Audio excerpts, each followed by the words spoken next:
Hello friends. Did you know nearly 80% of those who watch my videos aren't subscribed? If you enjoy these stories, please hit that subscribe button and leave a like. It really helps. Thank you for being here. By the way, where are you watching from? Let me know in the comments.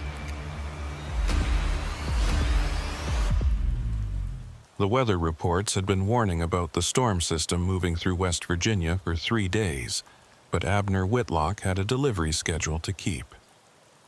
23 years behind the wheel of an 18-wheeler had taught him plenty about dangerous conditions, and he figured this would be just another rough night on the mountain passes.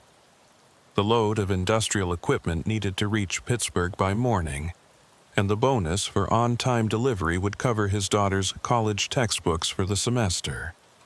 That kind of money made the risk seem worthwhile, or at least that's what he kept telling himself as he watched the dark clouds gathering over the Appalachian ridges. The first drops of rain hit his windshield just after he crossed into Fayette County on Route 19. It was nearly 8 in the evening, and the October sun had already disappeared behind the mountains, leaving only a faint orange glow bleeding through the storm clouds. Abner reached for his CB radio, scanning through the channels to catch any chatter from other truckers about road conditions ahead. Most of the frequencies were quiet, just static, and the occasional burst of garbled transmission. The isolation didn't bother him much anymore.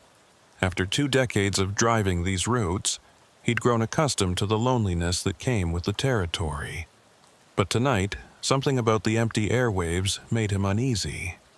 The rain intensified as he climbed higher into the mountains, turning from scattered drops to sheets of water that his wipers could barely handle. The headlights of his Peterbilt carved twin tunnels through the darkness, illuminating maybe 30 feet of slick asphalt before everything disappeared into a wall of rain and mist. He'd driven through plenty of storms, but this one had teeth. The wind came in sudden gusts that pushed his loaded trailer sideways, forcing him to constantly correct his steering. Each time the trailer swayed, he could feel the weight of the industrial machinery shifting, testing the limits of the tie-down straps. About an hour into the storm, he caught sight of a faded road sign through the rain. Beckwith, 5 miles. He knew the name from old maps, though he'd never had reason to stop there. Beckwith had been a coal mining town back in the early 1900s, one of dozens that dotted these mountains before the mines played out and the people moved on. According to the stories he'd heard at truck stops over the years, the place had been completely abandoned since the late 60s when the last mine closed after a cave-in killed 13 men. The state kept the exit open as an emergency turnoff, but there was nothing there anymore except rotting buildings and bad memories. The rain turned to hail just as he passed the Beckwith exit sign. Chunks of ice the size of marbles hammered against his cab, creating a deafening roar that drowned out even the sound of his diesel engine. The temperature gauge on his dashboard showed it had dropped 15 degrees in the last 10 minutes, and he could see his breath fogging in the cab despite the heater running full blast. This wasn't just a storm anymore. It was turning into something worse. The rational part of his brain, the part that had kept him safe through 23 years of driving, was telling him to pull off and wait it out. He almost missed the movement in his side mirror. Through the chaos of rain and hail, he caught a glimpse of something on the shoulder of the road. It looked like a person, standing perfectly still despite the violence of the storm.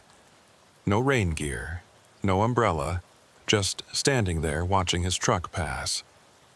Abner's first instinct was to stop and offer help, but something about the figure's stillness, the unnatural way they stood unmoved by the wind and rain, made him keep driving.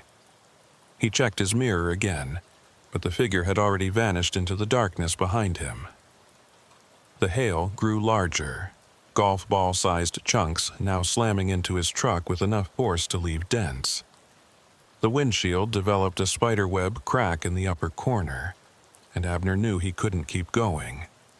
The next exit was 15 miles away, too far in these conditions. He'd have to double back to Beckwith and find somewhere to wait out the worst of the storm. The thought of stopping in that abandoned town made his skin crawl, but staying on the road would be suicide. He took the exit slowly, his headlights sweeping across a rusted sign that read, "Welcome to Beckwith, coal capital of Fayette County." Someone had spray-painted over it years ago with words he couldn't make out through the rain. The exit ramp was in worse shape than the highway, full of potholes and cracks where weeds had pushed through the asphalt. His truck bounced and rattled as he descended into the valley where the town lay hidden. The main street of Beckwith appeared through the storm like something from a nightmare. 2 rows of abandoned buildings lined the road, their windows either boarded up or gaping open like dead eyes. The architectural style belonged to another era, all red brick and ornate stonework that had been beautiful once, but now seemed to loom threateningly in the darkness. Street lamps that hadn't functioned in decades stood at tilted angles, their glass globes shattered. The only light came from his headlights reflecting off the rain-slicked street and the occasional flash of lightning that illuminated the dead town in stark, terrifying detail. He drove slowly down Main Street, looking for somewhere to park his rig safely. Most of the buildings were too close together, without enough clearance for his trailer. The rain hammered against his cab relentlessly, and the wind howled through the empty structures on either side of him. About halfway through town, he spotted what looked like an old gas station with a wide lot out front. The canopy had partially collapsed, but there was enough space to pull his truck in and get some shelter from the worst of the storm. As he maneuvered his rig into the lot, his headlights swept across the front of the gas station. The windows were intact, but filmed with decades of grime, and he could make out the shapes of old pumps that hadn't dispensed fuel since the Johnson administration. But what made him pause was the light he thought he saw inside the building. Just a flicker of something that disappeared as soon as his headlights moved past. He told himself it was just a reflection, a trick of the lightning, but his hands were trembling slightly as he set the parking brake. The storm raged around him, but inside the cab, he was relatively safe and dry. He reached for his thermos of coffee, now lukewarm, and took a long drink while watching the rain cascade down his windshield. The radio was nothing but static on every channel, not even the emergency broadcast system coming through. His cell phone showed no signal, which wasn't surprising this deep in the mountains. He was completely cut off from the outside world, alone in a dead town with only the storm for company. That's when he heard the sound of breaking glass. It was distinct even over the storm, the sharp crack and tinkle of a window shattering somewhere nearby. Abner peered through his rain-streaked windows, trying to see what had caused it. Maybe the wind had finally blown out one of the old windows, or maybe hail had broken through. But as he watched, he saw movement in one of the buildings across the street. A shadow passed by a second-floor window, too deliberate to be caused by the storm. He wasn't alone in Beckwith. The rational explanation was that someone else had sought shelter from the storm. Maybe another trucker or a traveler caught in the weather. But something about the movement he'd seen, the way the shadow had seemed to pause at the window as if watching him, made his skin prickle with unease. He locked his doors, a gesture that felt both necessary and futile. If someone wanted to break into his truck, a locked door wouldn't stop them, but it made him feel marginally safer. Another flash of lightning illuminated the street, and in that brief moment of brilliant white light, Abner saw them. Figures standing in the doorways of the abandoned buildings, motionless despite the wind and rain. At least 4 that he could count in that split second before darkness returned. They were wearing what looked like old mining gear, the kind with the helmet lamps, though no lights shone from them. They stood perfectly still, facing his truck, as if they'd been waiting for him. His heart hammered in his chest as he fumbled for his keys. He needed to get out of here, storm or no storm. But when he turned the ignition, the engine sputtered and died. He tried again with the same result. The battery was fine, all his electrical systems were working, but the engine wouldn't catch. Through the rain, he could see the figures beginning to move, stepping out from the doorways and into the street. They moved wrong, their gait stiff and unnatural, like they were fighting against joints that hadn't been used in years. The radio suddenly burst to life, making him jump. Through the static came a voice, distorted and barely human. 13 souls for the mountain. 13 souls for the coal. You came to Beckwith in the storm, trucker. The mountain demands its due. The transmission cut off, returning to static, but Abner could hear something else now. Singing. Somewhere in the storm, multiple voices were singing what sounded like an old mining song, the kind workers would sing to keep rhythm while they worked. The voices seemed to come from everywhere and nowhere, echoing off the abandoned buildings and mixing with the howl of the wind. He tried the engine again, pumping the gas pedal and muttering prayers he hadn't said since childhood. This time it caught, roaring to life with a sound that had never been more beautiful to his ears. He didn't wait to see how close the figures had gotten. He threw the truck into gear and gunned it out of the gas station lot, his trailer fishtailing as he hit the wet street. In his mirrors, illuminated by his taillights, he could see them following. Not running, just walking with that same unnatural gait, but somehow keeping pace with his truck as he accelerated. The road out of Beckwith climbed steeply back toward the highway, and his truck struggled with the grade in the terrible conditions. The speedometer showed he was doing 30, but it felt like he was crawling. The singing grew louder, and now he could make out the words, "Down in the mine, where the sun don't shine, 13 men lay their heads. The mountain took what the mountains owed, and 13 more it fed." Over and over, the verse repeated, growing louder and more distorted with each repetition. His windshield cracked further as something struck it. Not hail this time, but what looked like a chunk of coal. More pieces began hitting his truck, thrown from the darkness on either side of the road.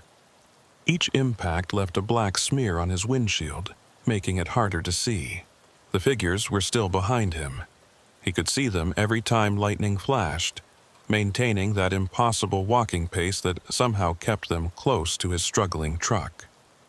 The exit ramp finally appeared through the rain, and Abner took it at a dangerous speed, his trailer swaying sickeningly as he merged back onto the highway. He didn't slow down, didn't look back, just kept driving through the storm with his cracked windshield and dented cab. The singing faded gradually, swallowed by distance and rain, but he didn't feel safe until he'd put 50 miles between himself and Beckwith. He drove straight through to Pittsburgh without stopping, arriving at dawn with his cargo intact, but his nerves shattered.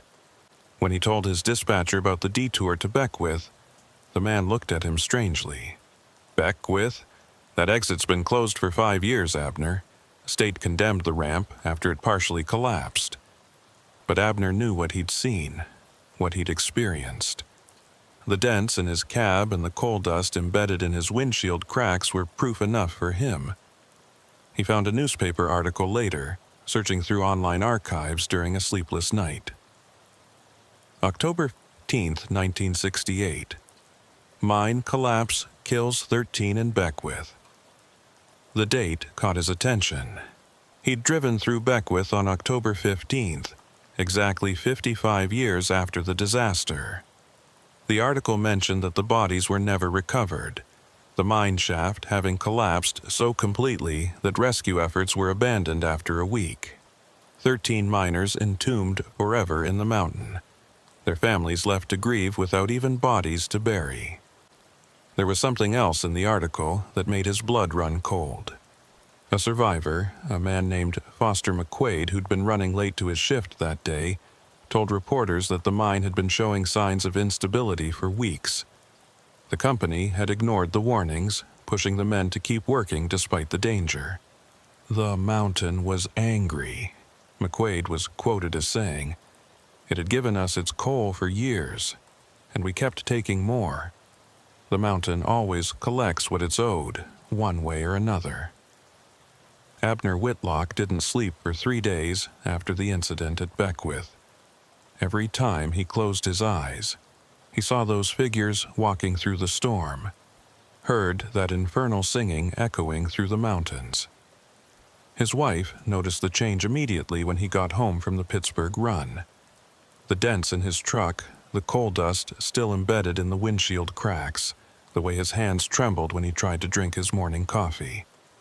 She didn't push him to talk about it, but he could see the worry in her eyes every time she looked at him. The company wanted him back on the road within the week. There were loads to haul, schedules to keep, and Abner had never missed more than a day or two of work in his entire career. But something fundamental had changed in him during that storm. The thought of driving through those mountain passes again, especially at night, made his stomach clench with a fear he'd never experienced before. He told his dispatcher he needed some time off, maybe a week or two to deal with some personal matters.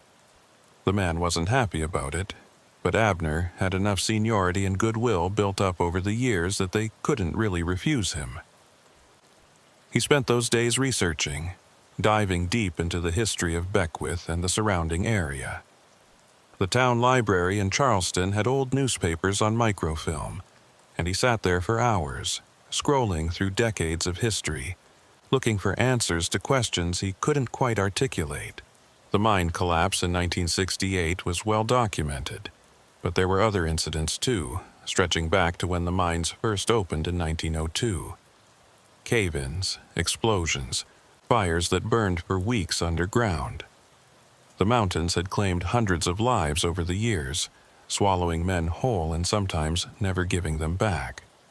What disturbed him most were the patterns he began to notice. Every few years, there would be reports of strange incidents during storms. Travelers claiming to see lights in the abandoned town, voices calling from the empty mine shafts, figures walking the streets in outdated mining gear. The reports were always dismissed as hallucinations brought on by the weather, tricks of light and shadow in the rain, but there were too many of them to ignore, and they all shared similar details. The walking figures, the singing, the sense of being watched and followed. One article from 1979 caught his attention particularly. A trucker named Solomon Harwick had reported being chased out of Beckwith during a severe thunderstorm. His description matched Abner's experience almost exactly, right down to the chunks of coal being thrown at his vehicle.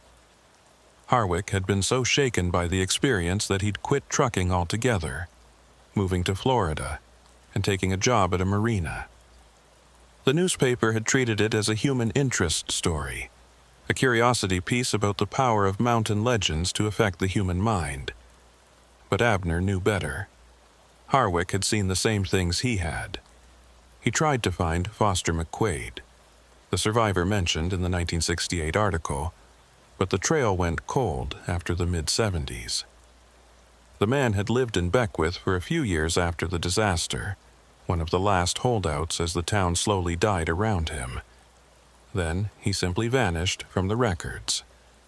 No death certificate, no forwarding address, just gone. Some of the other survivors' families had similar stories.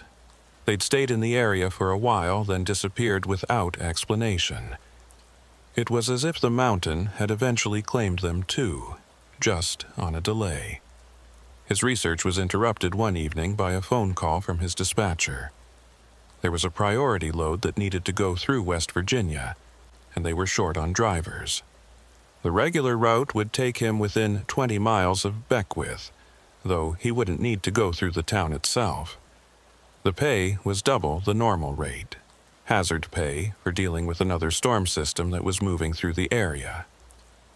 Abner's first instinct was to refuse, but the rational part of his mind argued that he was being foolish.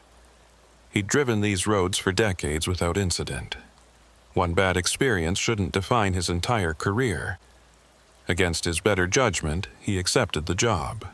His wife begged him not to go, said she had a bad feeling about it, but he assured her he'd be fine. He wouldn't go near Beckwith, wouldn't even take that exit no matter what happened.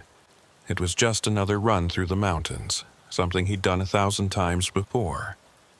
But as he climbed into his cab and started the engine, he couldn't shake the feeling that he was making a terrible mistake. The storm hit earlier than predicted, catching him still 50 miles from his destination. It wasn't as severe as the one 2 weeks ago, but the rain was steady and the wind strong enough to make driving treacherous. He kept his speed down, focused on the road, and tried not to think about how familiar it all felt. The radio was working this time, picking up a classic rock station out of Charleston, and he turned it up loud to drown out the sound of rain on his cab. He was making good time despite the weather when he saw the woman standing on the side of the road. She was maybe 40 years old, wearing a rain slicker and holding what looked like a gas can. Her car was nowhere to be seen, which was strange, but Abner figured it must have broken down further back, and she was walking to get fuel. Every instinct told him to keep driving, but he couldn't just leave someone stranded in this weather. He slowed down and pulled over about 50 feet ahead of her. She approached his passenger door and he rolled down the window just enough to talk. The rain was driving hard, and she had to shout to be heard. "Thank you for stopping. My car died about a mile back. I was hoping to catch a ride to the next gas station." Her accent was local, thick with the West Virginia hills, and her face was weathered in the way of people who'd lived hard lives in these mountains. Something about her seemed familiar, though Abner couldn't place it. "Where's your car exactly?" he asked, scanning his mirrors for any sign of a vehicle on the shoulder behind them. The woman pointed vaguely back down the road, but in the rain and darkness he couldn't see anything. His unease grew, but she looked genuinely distressed, water streaming down her face, shivering in the cold. "The next station is about 10 miles, he said finally. "I can give you a ride that far." She climbed into the cab, bringing the smell of rain and something else with her, something earthen and old, like soil that had been disturbed after lying undisturbed for years. As she settled into the passenger seat, Abner got a better look at her face in the cab's interior light. There was something off about her features, a grayish pallor to her skin that the cold couldn't quite explain. Her eyes were dark, almost black in the dim light, and they seemed to look through him rather than at him. "I appreciate this," she said, her voice different now that she was out of the rain, deeper and with an odd resonance. Not many folks would stop in weather like this, especially not around here. She paused, then added, "You know where we are, don't you? This stretch of road?" Abner's hands tightened on the wheel. They were about 5 miles from the Beckwith exit, though he hadn't wanted to think about it. "Yeah, I know where we are," he said carefully, keeping his eyes on the road. The woman nodded slowly, water still dripping from her hair onto his seat. "My family's from Beckwith," she said, and Abner's blood turned cold. "My name's Sybil Harper. My daddy worked the mines before the collapse. Lost him when I was just a girl." The name Harper rang a bell from his research. There had been 3 Harpers among the 13 men killed in 1968, but that would make this woman, the math didn't work. She looked 40 at most, which would mean she wasn't even born when the mine collapsed. "I'm sorry for your loss," Abner managed, his mouth dry despite the humidity in the cab. Sybil turned to look at him fully, and in the brief illumination of passing lightning, her face seemed to shift and change, aging decades in an instant before returning to its previous appearance. "Loss," she repeated, as if tasting the word. "That's a funny way to put it. They're not lost, they're still here, still in the mountain. The mountain keeps everything it takes."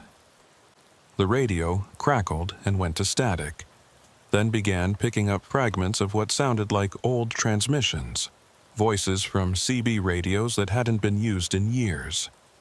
Trucker call signs from the 70s and 80s, people reporting road conditions, checking on each other, all overlapping in a chaotic mess of sound. Through it all, Abner could hear that singing again, faint but unmistakable. Down in the mine where the sun don't shine. "You need to let me out," Sybil said suddenly, her voice urgent. "Right here. Now." They were in the middle of nowhere, no gas station in sight, no buildings, nothing but dark forest on either side of the road. "There's nothing here," Abner protested, but she was already reaching for the door handle. "Stop the truck," she demanded, and something in her voice made him comply, pulling over to the shoulder. She opened the door and stepped out into the storm, then turned back to look at him. In the red glow of his tail lights, her face was completely different, older, ancient even, with skin like worn leather and eyes that reflected the light like an animal's. "You came back," she said, though her mouth didn't move quite right with the words. "The mountain remembers you. It marked you that night in Beckwith. You can leave these roads, but you'll always come back. They all do eventually." She walked into the forest, disappearing between the trees, and Abner saw others waiting for her in the darkness. Shapes that might have been people once, standing perfectly still despite the wind and rain. He slammed the door and gunned the engine, tearing back onto the road with his trailer fishtailing behind him. The radio continued its cascade of phantom transmissions, voices from the past bleeding through into the present. He drove faster than was safe in the storm, trying to put distance between himself and whatever he'd just encountered. But as he passed the Beckwith exit, his engine began to sputter. "Not again," he thought desperately, pressing harder on the accelerator. The sputtering worsened, and he could smell something burning, something that reminded him of coal. The temperature gauge was normal, all his instruments showed everything was fine, but the truck was dying just like it had 2 weeks ago. This time, he didn't even consider taking the exit. He let the truck coast as far as it would go, eventually rolling to a stop on the shoulder about a mile past Beckwith. The engine was completely dead, and this time he knew it wasn't mechanical failure. Something wanted him here, wanted him close to that cursed town. He tried his cell phone, but the screen was black, completely dead despite being fully charged when he left. The CB radio produced only static now, not even the ghost voices coming through. He sat in his cab, watching the mirrors, waiting for them to come.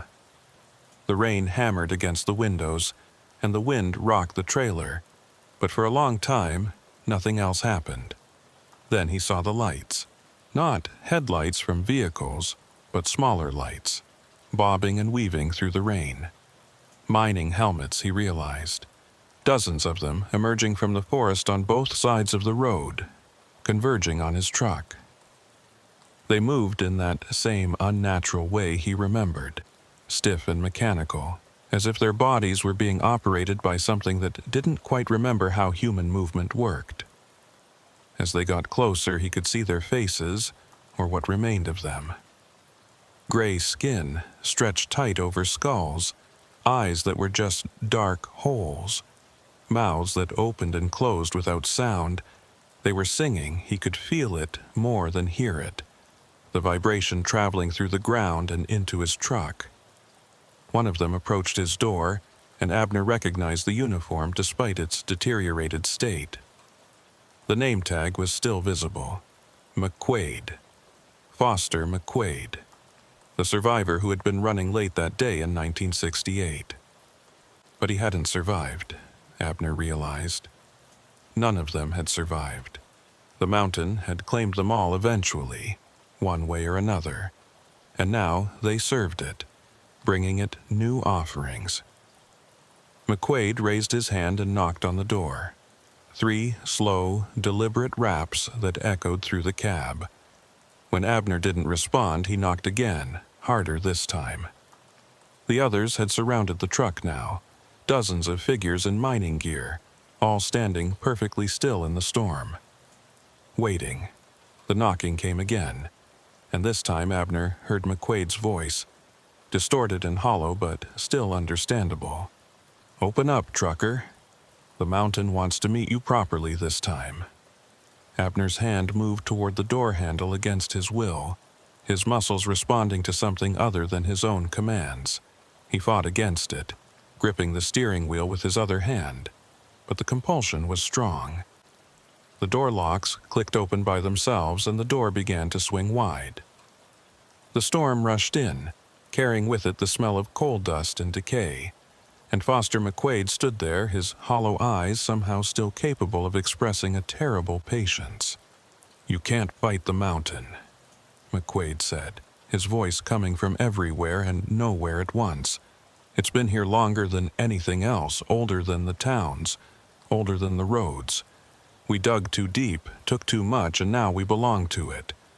But it's not satisfied with just us anymore. 13 souls weren't enough. It wants more. It wants everyone who travels these roads, everyone who comes close enough to hear its call." Abner found his voice, though it came out as barely a whisper. "I won't. I'm not going with you." McQuaid tilted his head, a gesture that looked wrong with his deteriorated neck. "You don't have a choice. You've breathed in the coal dust. It's in your lungs now, in your blood. Every time you close your eyes, you'll see us. Every time you drive these roads, your engine will fail near Beckwith. And eventually, when you're too tired to fight anymore, you'll take that exit one last time." The figures began to move closer, reaching out with hands that were more bone than flesh. But just as they were about to touch him, another sound cut through the storm. A horn, loud and long, from another truck approaching from behind. The figures froze, then began retreating back towards the forest. McQuaid lingered for a moment longer. "This isn't over, trucker. The mountain is patient. It has all the time in the world."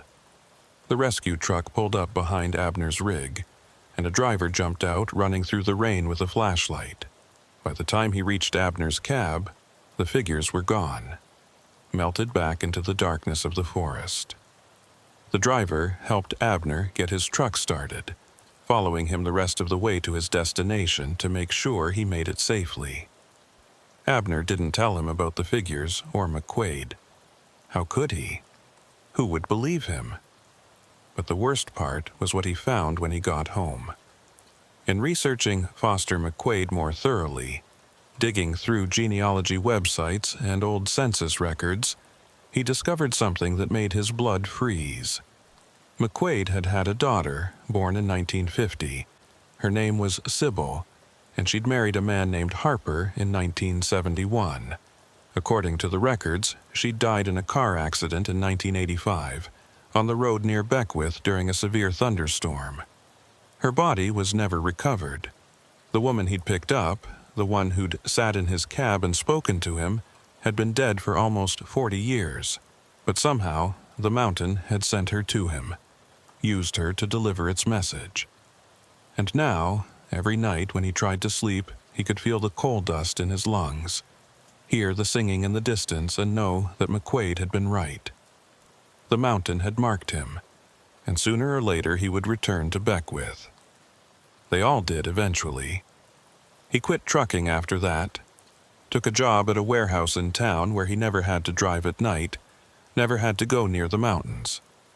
But sometimes during storms he could still hear them calling, the 13 souls of Beckwith and all the others the mountain had claimed over the years, calling him home to the darkness under the earth, where the sun don't shine and the coal dust fills your lungs forever. 6 months passed after Abner Whitlock quit trucking.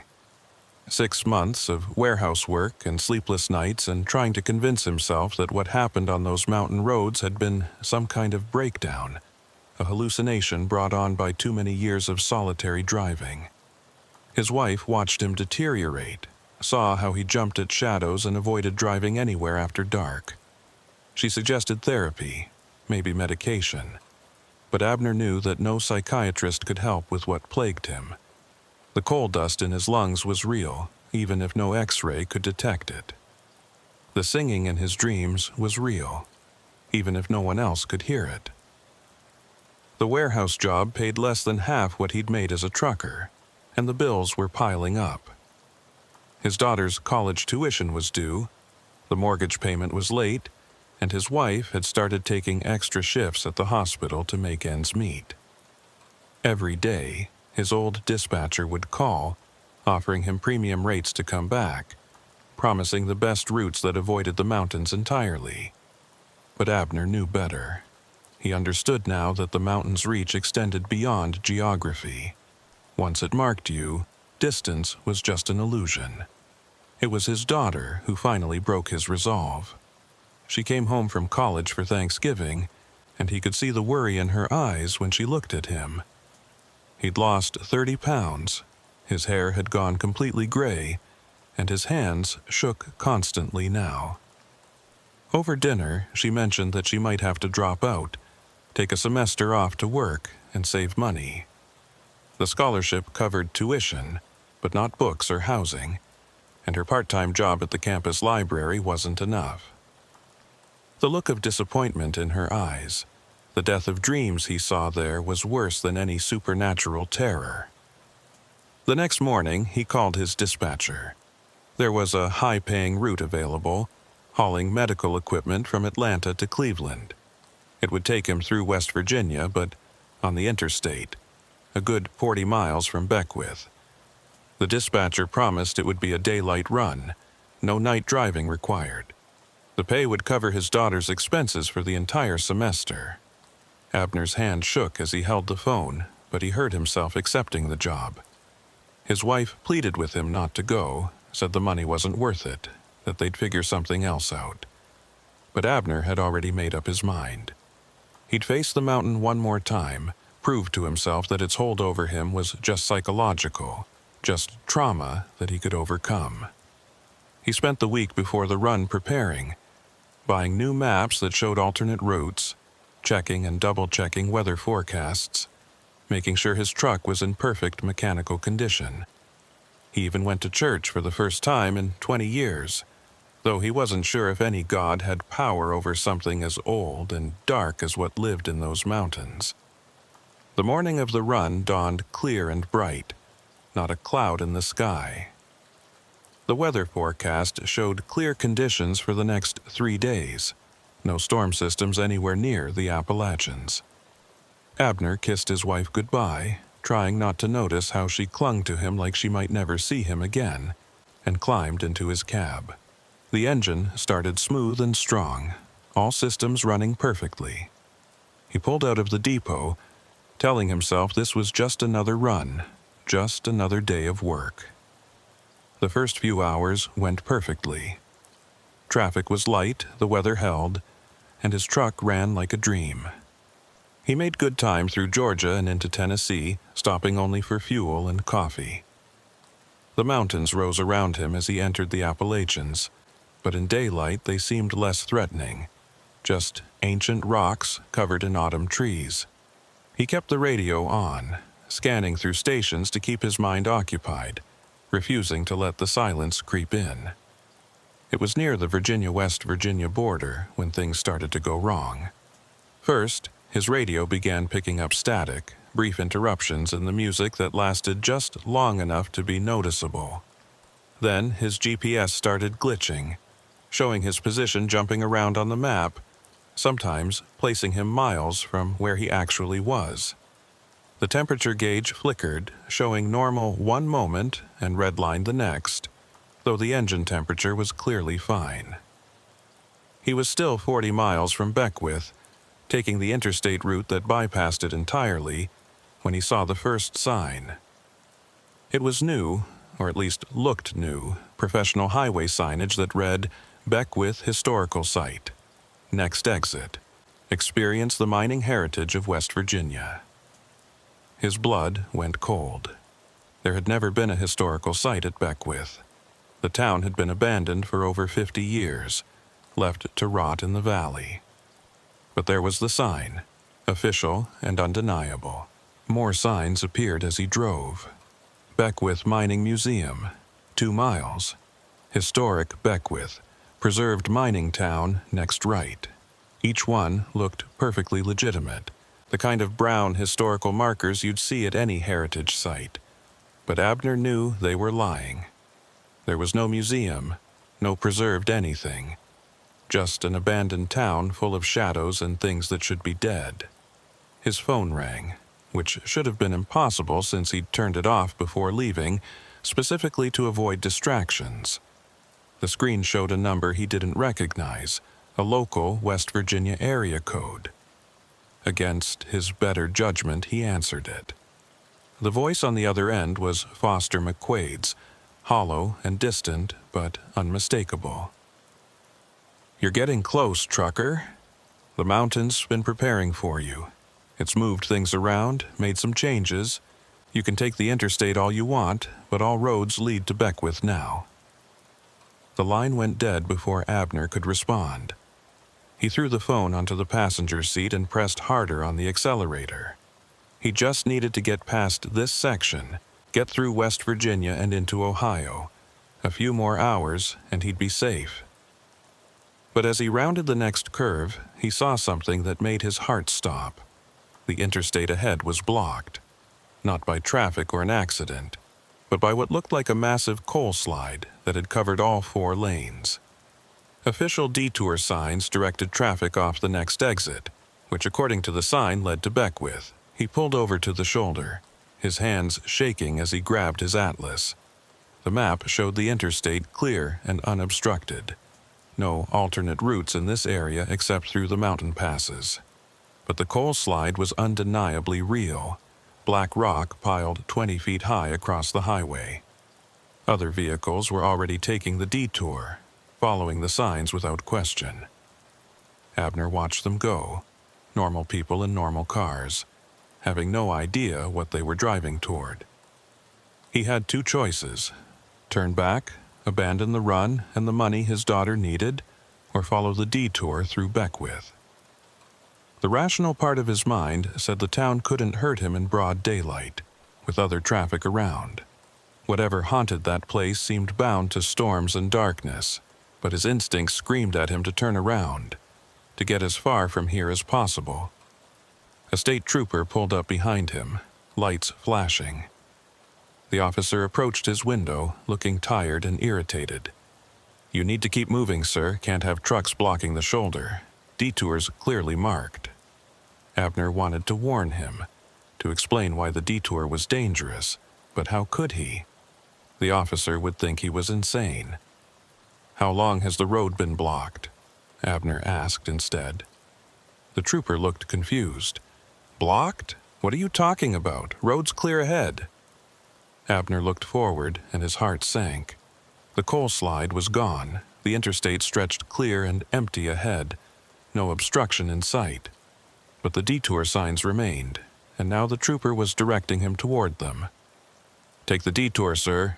Construction work ahead. Interstate's closed for the next 10 miles.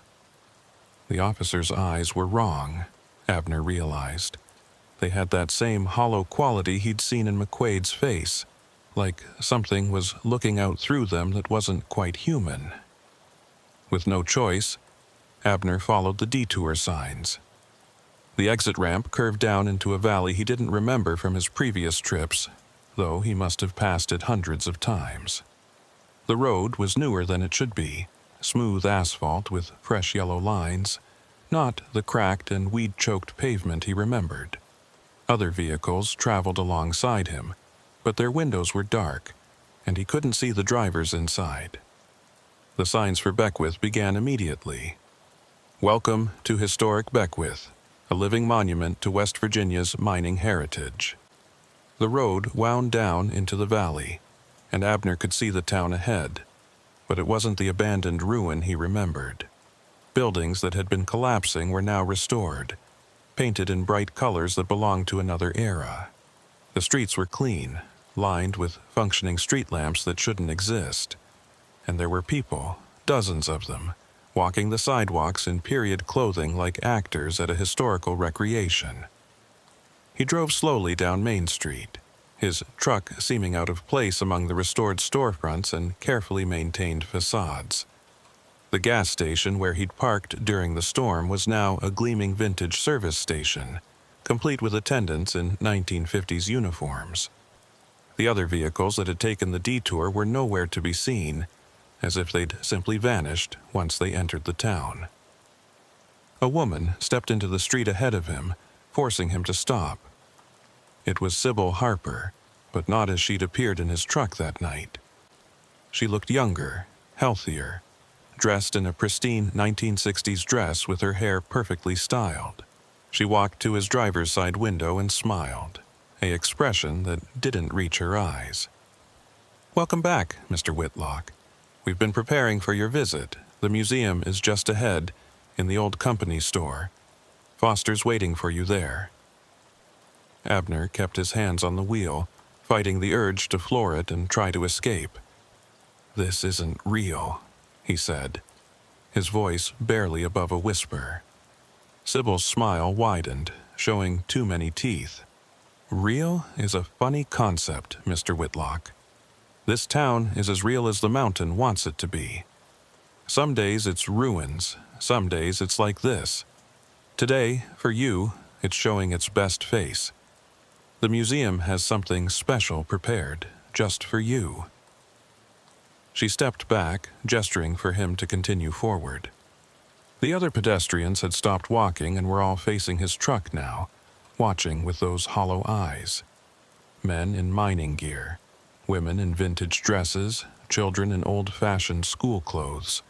None of them moved, none of them blinked. They just stood and stared as he drove past. The company store loomed ahead, a 3-story brick building that had been a burnt-out shell the last time he'd seen it.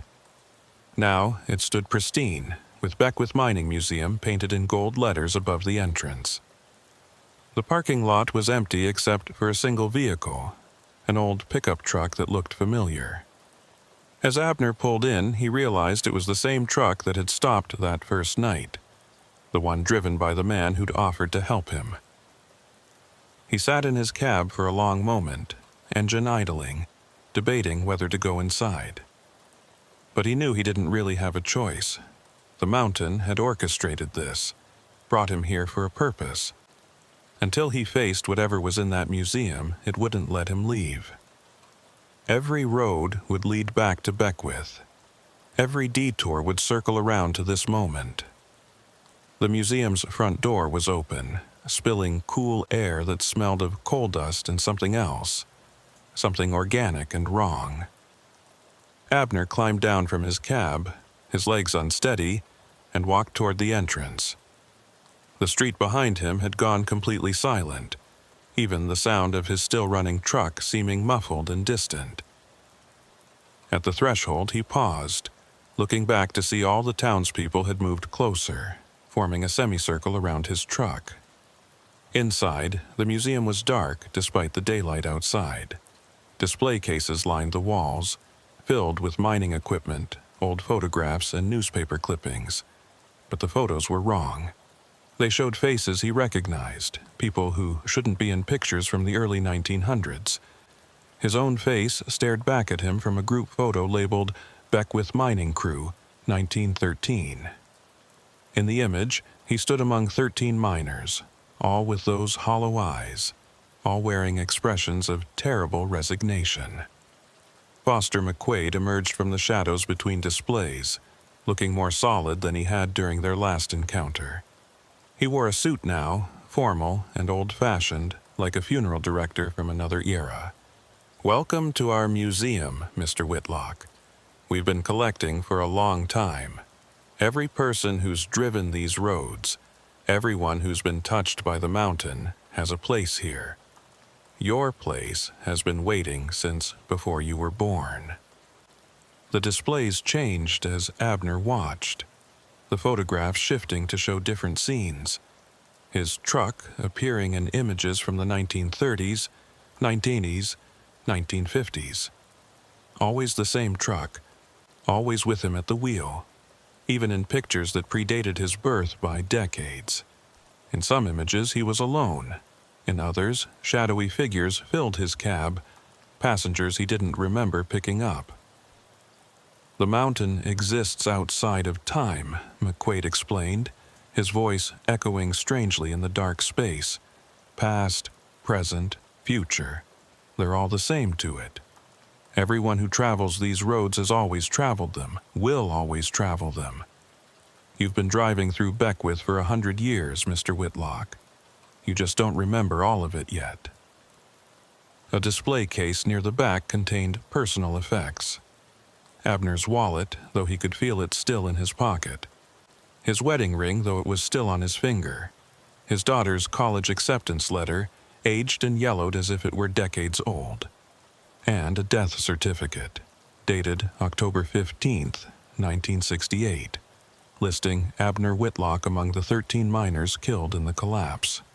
That's impossible, Abner said, but even as he spoke, memories that weren't his began flooding his mind, working in the mines, the darkness, and the constant danger. The mountain's voice, not heard but felt, promising wealth and demanding sacrifice. The day of the collapse, the mountain closing its throat and swallowing them all. And then, continuing. Not dying, not living, just continuing in service to something older than human understanding. You've been fighting it, McQuaid said, moving closer. All these years of driving, you've been fighting the memory of what you really are. But the mountain is patient. It knows you'll remember eventually. You'll take your place with the rest of us, keeping the roads active, bringing new souls to feed the mountain's hunger. It's not a bad existence once you accept it. The fighting is what makes it horrible. The museum walls began to shift and change, becoming rock walls, becoming mine shafts. The ceiling pressed down, and Abner could hear the mountain's heartbeat, slow and steady and ancient. Coal dust filled the air, coating his lungs with every breath. He was drowning in it, suffocating on the weight of stone and time and impossible memories. But then he heard something else, his truck's horn, blaring long and loud from outside. Not controlled by him, but by something else. The sound cut through the mountain's presence like a blade, and suddenly Abner could move again. He ran for the door, McQuaid calling after him, the displays shattering as he passed. The townspeople parted as he reached his truck, their faces showing something like fear. In his cab, on the passenger seat, sat a small figure he hadn't noticed before. A child's toy, a little wooden miner his daughter had made for him in shop class years ago. A Father's Day gift he'd kept on his dashboard until it disappeared during that first night in Beckwith. Now it was back, and it was warm to the touch, almost burning. As his fingers closed around it, he felt something break, some connection the mountain had forged. The town began to fade around him, the restored buildings crumbling back into ruins, the people dissolving into shadow. McQuaid stood in the museum doorway, his form flickering between solid and transparent. "This isn't over," he called out. "The mountain never forgets. You'll be back. They all come back." But Abner was already driving, his truck's engine roaring with more power than it should have. The road ahead shifted and changed, trying to loop back toward Beckwith, but he followed some instinct deeper than thought, taking turns that shouldn't exist, finding passages through the mountains that weren't on any map. The wooden miner grew hotter in his pocket, and he realized his daughter had carved something into its base, words he'd never noticed before. Dad's guardian angel. Hours passed, or maybe minutes, time flowing strangely as he fled through impossible geography. When the world finally stabilized, he was in Ohio, parked at a truck stop he recognized, the sun setting behind him. His phone showed dozens of missed calls from his wife, his dispatcher, his daughter. According to the timestamps, he'd been gone for 3 days, though the trip should have taken less than 1. He made his delivery, collected his pay, and drove home. But he didn't quit this time. He understood now that running from the mountain only gave it more power. Instead, he kept driving, but never alone. The wooden miner sat on his dashboard, a reminder that love could be stronger than whatever ancient hunger lived in those hills. He took other routes when he could, but when work demanded he pass through West Virginia, he drove with purpose and without fear. Sometimes he still heard the singing, still felt the coal dust in his lungs. On storm nights he could sense them out there, Foster McQuaid and Sybil Harper and all the others the mountain had claimed. But they couldn't touch him anymore, couldn't pull him into their timeless prison. The mountain still remembered him, still called to him, but he had found something stronger to hold on to. 5 years passed after that escape from Beckwith's impossible museum. 5 years of Abner Whitlock driving the highways with his daughter's wooden miner standing guard on his dashboard. He'd learned to live with the mountain's presence, the way someone might learn to live with chronic pain or an old war wound that never quite heals. The coal dust in his lungs remained, showing up on no X-ray, but making itself known with every breath. The singing still echoed in his dreams, 13 voices calling from deep beneath the earth. But the wooden figure seemed to keep the worst of it at bay, a talisman of love against the mountain's ancient hunger. His daughter had graduated college, become an engineer, moved to California where mountains were different things entirely. Younger and less hungry. She called him every Sunday, and he never told her how her simple shop class project had saved him from something worse than death. His wife had stopped asking about his nightmares, stopped questioning why he kept every light in the house on during thunderstorms, why he collected maps obsessively, marking routes that avoided certain places with red ink. He'd developed a reputation among other truckers as someone who knew the mountains better than most, knew which roads to avoid and when. They'd buy him coffee at truck stops, and he'd tell them about weather patterns and traffic conditions, but never about the things that moved through the fog, never about the towns that existed sometimes but not always, never about the roads that led to places that weren't on any map. Some knowledge was too dangerous to share. It was a Tuesday morning in late October when everything changed. Abner was home, enjoying a rare week off when the phone rang. His dispatcher's voice was strange, formal in a way that immediately set off alarm bells in Abner's mind. There had been an accident. Another driver, a young man named Cornelius Ashford who'd just started with the company 3 months ago, had gone missing on a run through West Virginia. His truck had been found abandoned on the shoulder of Route 19, about 2 miles from the Beckwith exit. The engine was still running, the cargo untouched, but Cornelius was gone. The state police were investigating, but the company was conducting its own search. They wanted Abner to help, knowing his familiarity with the area. They'd pay triple rate, hazard pay, plus consultation fees. But it wasn't about the money anymore, hadn't been for years. Abner knew what had happened to Cornelius Ashford, knew where he'd been taken. The mountain had found someone new to feed on, someone who didn't have a wooden guardian or the knowledge to resist its pull. Abner's wife begged him not to go.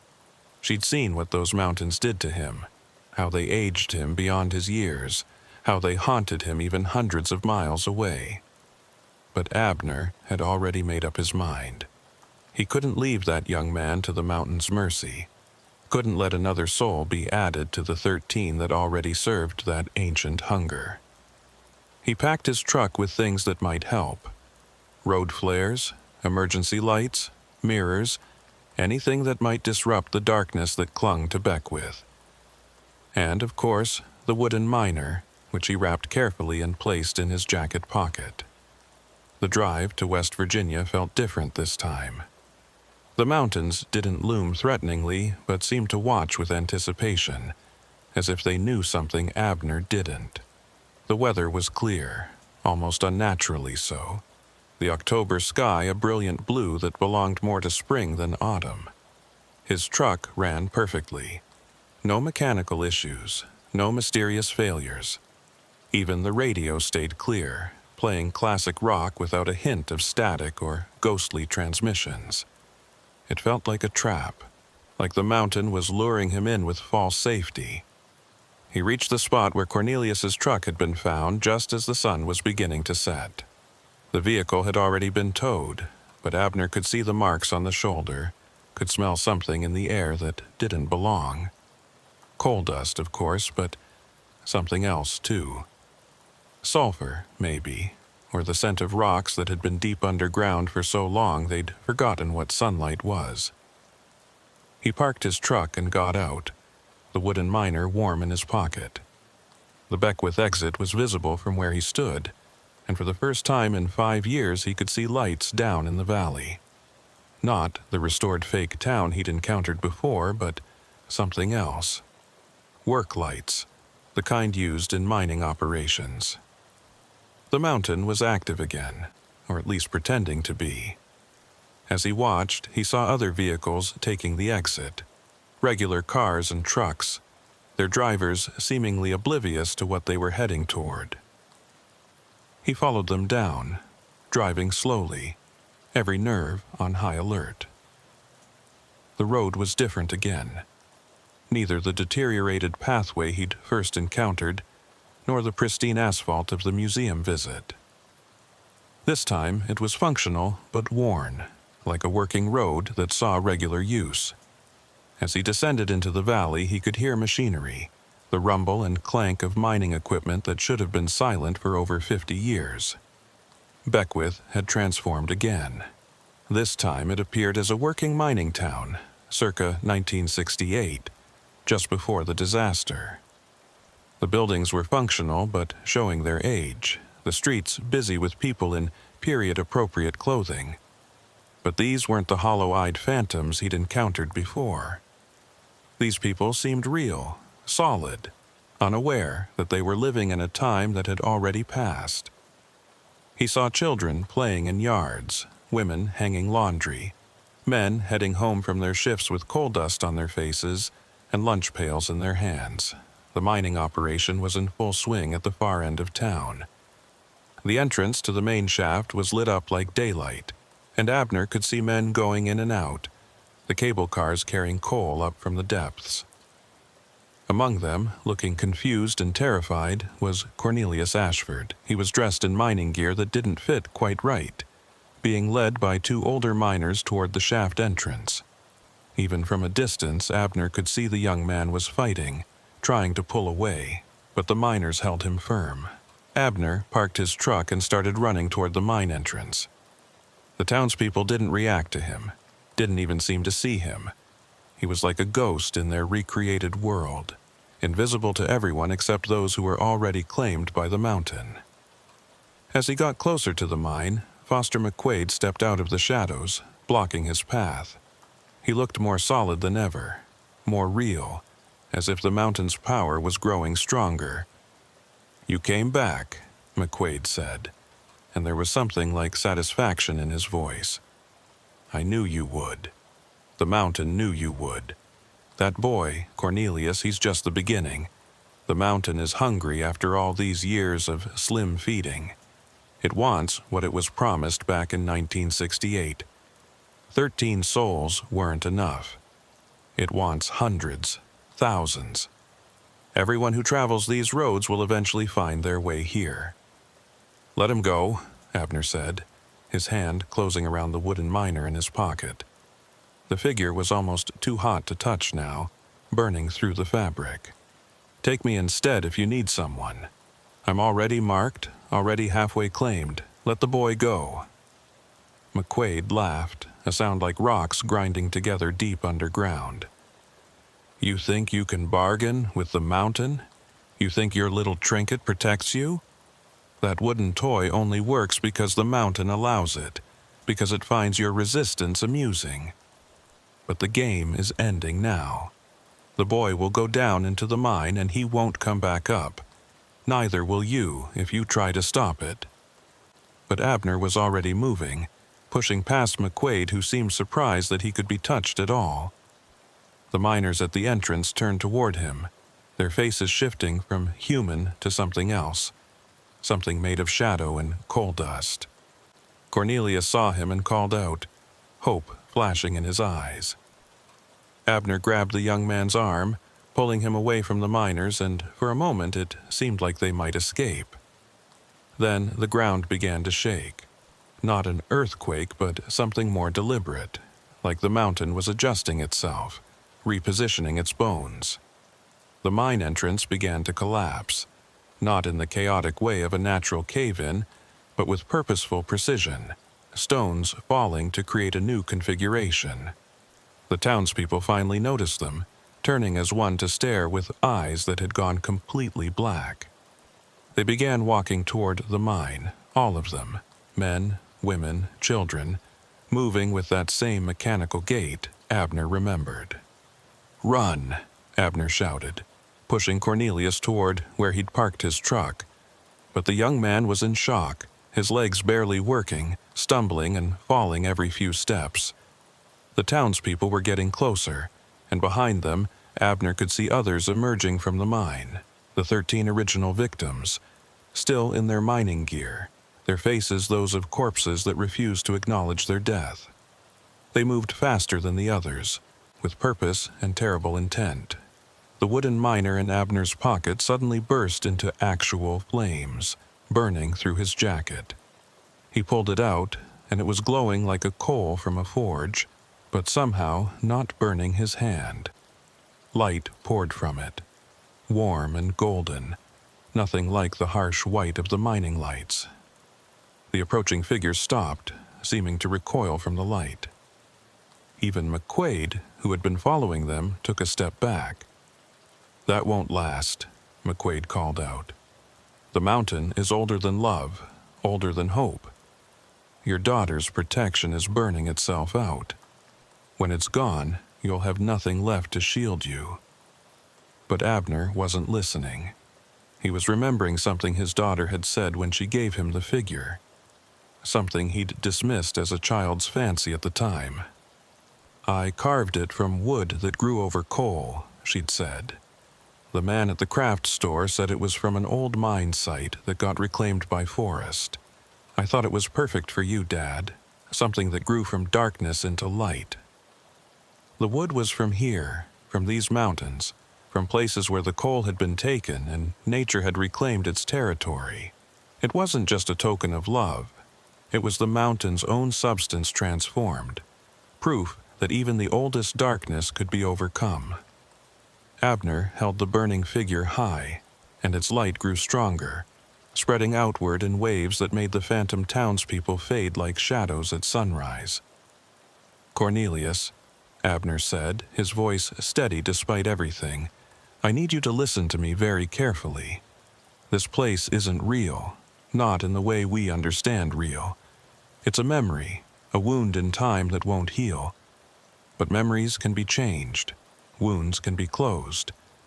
Think about why you're here. Think about what brought you to these mountains." The young man's eyes were wide with terror, but he managed to speak.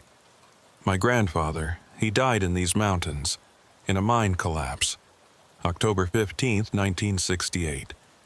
His name was Elijah Ashford. I wanted to see where it happened, wanted to understand why he never came home. Of course, the mountain didn't choose victims randomly. It called to those who had connections, who had blood in the coal, family in the darkness. Cornelius's grandfather had been one of the 13, and now the mountain wanted to complete the family reunion, to add another generation to its collection. "Your grandfather isn't here," Abner said firmly. "Whatever you see, whatever you hear, it's not him. It's just the mountain wearing his face, using his voice. The real Elijah Ashford moved on long ago. His soul isn't trapped here, only his echo, and echoes can't hurt you unless you let them." The burning wooden miner was starting to crack, its light flickering. Around them, the phantom town was beginning to reassert itself, the buildings solidifying, the people becoming more real. But something else was happening too. Other lights were appearing, small at first, but growing stronger. From the forest surrounding Beckwith, from the hills and valleys came points of warm light. Not the cold white of mining lamps, but the warm glow of hearth fires, of home. "What is that?" Cornelius whispered. Abner knew without being told. These were the others, all the souls who had escaped the mountain over the years, all those who had found their own ways to resist its pull. They had come back, not in body but in spirit, to help close the wound that Beckwith represented. Every trucker who had driven past without stopping, every family who had moved away and never returned, every person who had chosen life over the darkness underground. The lights converged on the mine entrance, and where they touched, the phantom structures began to crumble. Not into ruins, but into nothing, dissolving like morning mist. The townspeople faded, their faces showing not anguish but relief, as if they were finally being allowed to rest. Even the 13 miners seemed to pause, their hollow eyes reflecting something that might have been gratitude. Foster McQuaid stood at the mine entrance, no longer looking human at all, but like a figure carved from coal itself. "You can't destroy the mountain," he said, his voice echoing from deep underground. "It was here before humans walked these hills. It will be here after you're all dust. This is just a temporary victory." "Maybe," Abner agreed, "but temporary victories are all humans ever get, and we've gotten pretty good at stringing them together into something longer. The mountain might be eternal, but so is the human ability to resist, to refuse, to choose light over darkness." The wooden miner in his hand crumbled to ash, its purpose fulfilled, but the light didn't fade. It had spread to Cornelius, to Abner himself, to the very air around them. The phantom Beckwith was disappearing, revealing the true abandoned town beneath, the honest ruins that time and weather had created. The mine entrance collapsed for real this time, not violently but gently, like the earth was finally closing a wound that had been open too long. Sybil Harper appeared one last time, but she looked different. Younger, cleaner, more like the woman she must have been before the mountain claimed her.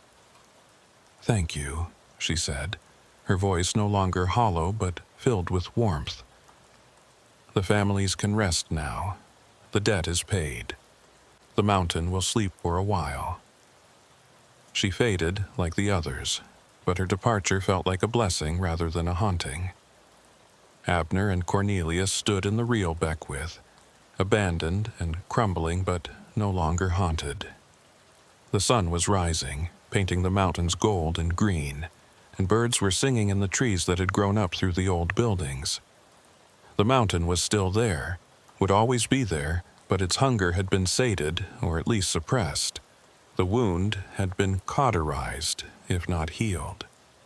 They walked back to Abner's truck in silence, both processing what they had witnessed. As they drove out of the valley, Cornelius finally spoke. "My grandfather, was he really one of them, one of the 13? "Does it matter?" Abner asked. "Whatever he was, he's free now. They all are, that's what matters." They drove back to civilization, and Cornelius never returned to trucking. He went back to school, became a teacher, dedicated his life to preserving the real history of mining communities, the human stories beyond the ghost tales. Abner kept driving for a few more years, but the mountains had lost their terror for him. He could pass through West Virginia without hearing the singing, without feeling the coal dust in his lungs. When he finally retired, Abner moved to a small town in the mountains, not far from where Beckwith lay abandoned. Not because the mountain called to him, but because he had learned that darkness was just the absence of light, and someone needed to keep watch to make sure the lights stayed lit. He became a local historian, collecting stories from truckers and travelers, documenting the real hauntings and the real escapes, creating a map of places where the old darkness still lingered and teaching people how to pass safely through. His daughter visited him there, bringing her own children, and he taught them about the mountains. Not ghost stories, but real history, the lives and deaths that had shaped these hills. And always, always, he taught them about light, about love, about the human ability to transform darkness into something else. He carved wooden figures for his grandchildren, little miners and truckers and mountain animals, each one made from reclaimed wood, each one a small rebellion against the darkness underground. Foster McQuaid was right about one thing. The mountain was eternal, or close enough to it. But so was human stubbornness, human love, human refusal to go gently into the darkness. And in that balance, that eternal struggle between the hunger below and the light above, there was something like hope. The roads through West Virginia remained dangerous, especially during storms, especially near certain exits. But they were no longer hopeless. The mountain might call, but humans had learned how to hang up the phone. On storm nights, when the wind howled through the valleys and the rain beat against windows, people still reported seeing lights near Beckwith. But they weren't mining lights anymore. They were warm and golden, like campfires or porch lights or the glow from a wooden figure carved with love. They were reminders that even in the darkest places, even in the belly of the mountain itself, light could find a way to grow. And that was enough. It had to be enough. Because the mountain was still there, still hungry, still waiting. But now it knew that humans were waiting too, watching, ready to light their small fires against the darkness. And sometimes, on very clear nights, if you drove past the Beckwith exit at just the right speed, you could see them all. The souls who had escaped, the ones who had resisted, the lights that refused to be extinguished. They stood guard over the roads, an invisible army of ordinary people who had faced the darkness and chosen light instead. Abner Whitlock died peacefully in his sleep at the age of 78, surrounded by family, far from any mine shaft or dark valley. But truckers still report seeing him sometimes, standing by the side of the road near dangerous exits, holding up a light to guide them past. Whether it's true or just another mountain legend, one thing is certain. The roads through Appalachia are safer now. The darkness a little less dark. The mountain's hunger held at bay by the accumulated light of all who refused to feed it. And in Beckwith, in the valley where 13 men died in 1968, nature has completely reclaimed the ruins. Trees grow through the old buildings, their roots breaking apart the foundations, their leaves catching sunlight and turning it into life. The mine entrance is sealed, not by human hands but by the patient work of earth and stone and time. And sometimes, on October 15th, locals say you can hear singing. But it's not the grim work songs of miners anymore. It's something else, something lighter. Like a celebration or a farewell, or maybe just the wind through the leaves, carrying the voices of those who finally found their way home. Eustace Pruitt had been driving the Kentucky backroads for 31 years, and in all that time, he'd developed an understanding with these ancient hills. He knew which routes flooded during spring rains, which mountain passes iced over first in winter, and which stretches of asphalt had been patched so many times they were more tar than original road. The big trucking companies preferred their drivers to stick to the interstates, but Eustace had learned long ago that the back roads, for all their challenges, could shave hours off certain runs if you knew how to read them right. That October evening, with a load of agricultural equipment bound for a farm supply store in Hazard, he'd chosen Route 15 through the Daniel Boone National Forest, a winding two-lane that cut through some of the most isolated territory in eastern Kentucky. The sun was already behind the mountains when his engine started making the noise. It began as a subtle clicking, barely audible over the diesel's normal rumble, but Eustace had been driving long enough to know that subtle noises had a way of becoming major problems if ignored. He'd just passed through the tiny community of Campton, really just a collection of houses clustered around a closed general store, when the clicking became a grinding. The temperature gauge stayed normal, oil pressure was fine, but something deep in the engine was failing. He could feel it through the steering wheel, a vibration that shouldn't be there, growing stronger with each mile. The smart thing would have been to pull over immediately, call for a tow, and wait for help. But Eustace knew this stretch of Route 15, knew there was nothing but forest for the next 20 miles. No cell service either, not in these deep hollows where the mountains pressed close on both sides. His CB radio might reach someone, but the chances were slim this time of evening when most local drivers had already gone home for supper. He decided to push on, hoping to make it to the next wide spot in the road where he could at least get his rig completely off the pavement.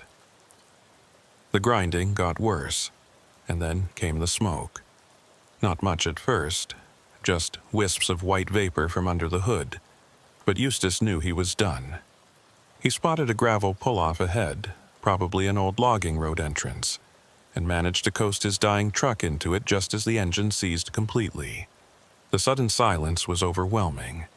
After hours of engine noise, the forest's quiet seemed to press against his eardrums. He sat there for a moment, hands still on the wheel, calculating his options. It was at least 15 miles back to Campton, probably 8 miles forward to the next anything that might qualify as civilization. He tried his cell phone first, knowing it was useless but needing to confirm it anyway. No signal, not even a single bar. The CB radio produced nothing but static on every channel. He was well and truly stranded, something that hadn't happened to him in probably 15 years. Eustace climbed down from the cab, grabbing his flashlight even though there was still maybe 30 minutes of dusk left. The damage under the hood was worse than he'd expected. Oil was everywhere, and he could see where something had punched through the engine block. This wasn't a roadside fix. This truck needed a complete engine rebuild. The forest around him was already taking on that peculiar quality it had at twilight, when familiar shapes became uncertain, and shadows seemed to move independently of what cast them. He'd grown up in these mountains, spent his childhood exploring hollers and ridges not too different from this one, but that had been a long time ago. 30 years of driving trucks had given him a different relationship with the wilderness. Now it was something he passed through, viewed through windshield glass, not something he existed within. Standing there on that gravel pull-off with his broken truck, he felt that old childhood unease returning, the awareness of how small a human was compared to these ancient hills.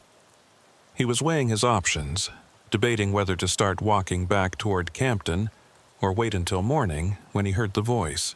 "That's a bad spot for a breakdown, friend." Eustace turned to find a man standing at the edge of the forest, maybe 20 feet away. He was certain the man hadn't been there moments before, hadn't heard any footsteps on the gravel or leaves. The stranger was probably in his 60s, wearing overalls and a flannel shirt that had seen better decades, with a face weathered by sun and hard living. He looked like any of 100 mountain men Eustace had encountered over the years, except for his eyes. They were pale blue, so pale they were almost white, and they didn't seem to focus quite right, as if he was looking through Eustace rather than at him. "Engine seized up on me," Eustace said, trying to keep his voice casual despite the unease crawling up his spine. "You live around here?" The man nodded slowly, a gesture that seemed to require more effort than it should. "Got a place about a half-mile through them trees. Name's Zebediah Yates. Most folks that know me call me Zeb." He paused, those pale eyes finally focusing on Eustace's truck. "That's a lot of machinery you're hauling. Agricultural equipment, by the look of it." Something about the way he said it, the knowledge in his voice, made Eustace uncomfortable. The equipment was covered by tarps, not easily identifiable from a distance. "Yeah, heading to Hazard," Eustace replied. "Don't suppose you have a phone I could use? Need to call for a tow." Zebediah shook his head. That same slow, deliberate movement. "No phone. We don't hold with such things, but you're welcome to spend the night. My family's place is just through the woods. We got food, a warm bed. Come morning, my boy can drive you to town." Every instinct Eustace had developed over 3 decades of driving told him to decline politely and start walking. There was something off about this man, something that went beyond the usual mountain eccentricity. But the light was fading fast now, and the temperature was dropping. These Kentucky mountains got cold in October once the sun went down, and he was wearing just a light jacket. 8 miles to the next town was a long walk in the dark, and that was assuming he remembered the distance correctly. "That's mighty kind of you," Eustace heard himself saying. "I'd appreciate that. Let me just lock up my truck." Zebediah waited patiently while Eustace secured his cab and grabbed his overnight bag, a habit from years of unexpected delays. As he followed the man into the forest, leaving the familiar comfort of his truck behind, Eustace couldn't shake the feeling that he was making a terrible mistake. The path through the woods was barely visible, just a slight depression in the fallen leaves that suggested people had walked this way before. Zebediah moved with surprising confidence despite the gathering darkness, never stumbling over the roots and rocks that kept catching Eustace's feet. They walked in silence for what felt like much longer than half a mile, the forest growing denser, older, the trees so thick overhead that the last of the twilight barely penetrated. Just when Eustace was about to suggest they'd gotten lost, he saw lights ahead. The Yates place was like something out of another century, a collection of buildings clustered in a hollow, all of them built from logs that had gone gray with age. The main house was 2 stories, with a stone chimney releasing a steady stream of smoke into the evening air. There were several outbuildings, what looked like a barn, a smokehouse, maybe a root cellar built into the hillside. Oil lamps provided the only light, their yellow glow making the windows look like eyes watching their approach. The whole scene should have been quaint, rustic, a piece of living history. Instead, it felt wrong, like a movie set or a museum display, something trying too hard to be what it appeared to be. "Family!" Zebediah called out as they approached the main house. "We got company!" The door opened before they reached it, and a woman stepped out onto the porch. She was younger than Zebediah, maybe 40, with long dark hair pulled back in a severe bun and wearing a dress that looked homemade. Her face would have been pretty if not for something in her expression, a blankness that reminded Eustace of old photographs where people had to hold still for so long their faces lost all animation. "This is my wife, Prudence," Zebediah said.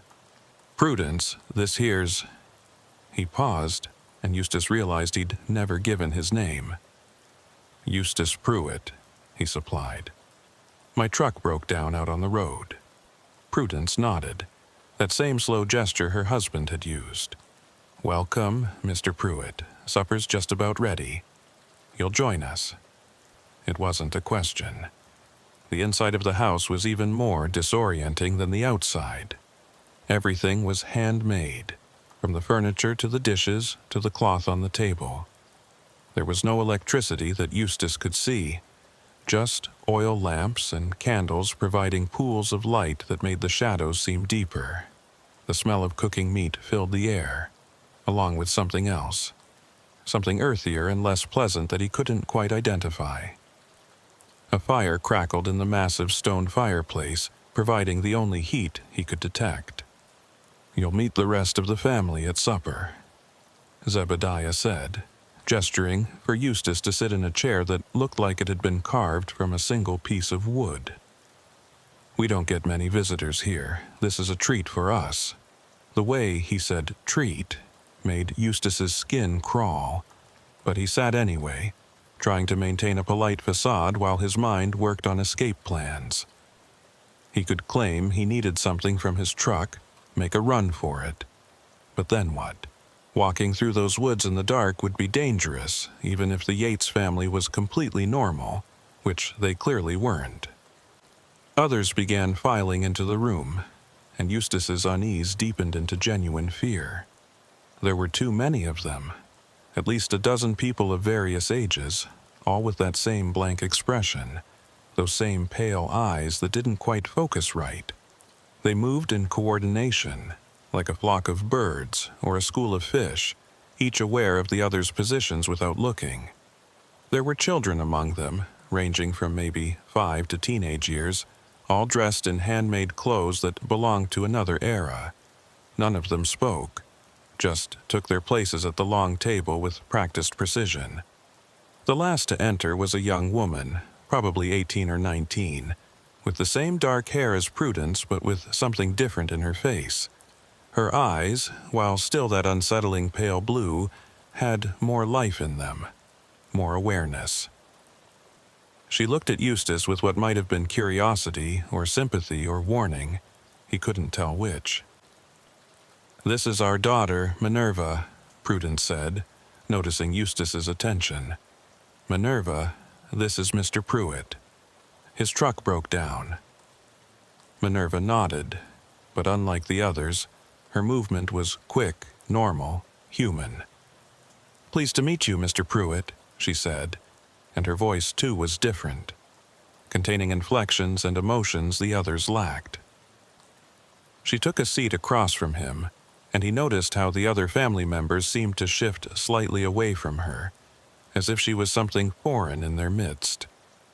The meal was served in wooden bowls, some kind of meat stew that Eustace couldn't identify.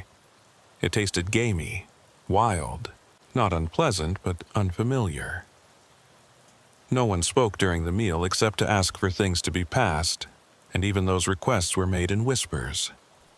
The only sounds were the clink of wooden spoons against wooden bowls, the crackle of the fire, and somewhere in the walls, a scratching that might have been mice or might have been something else.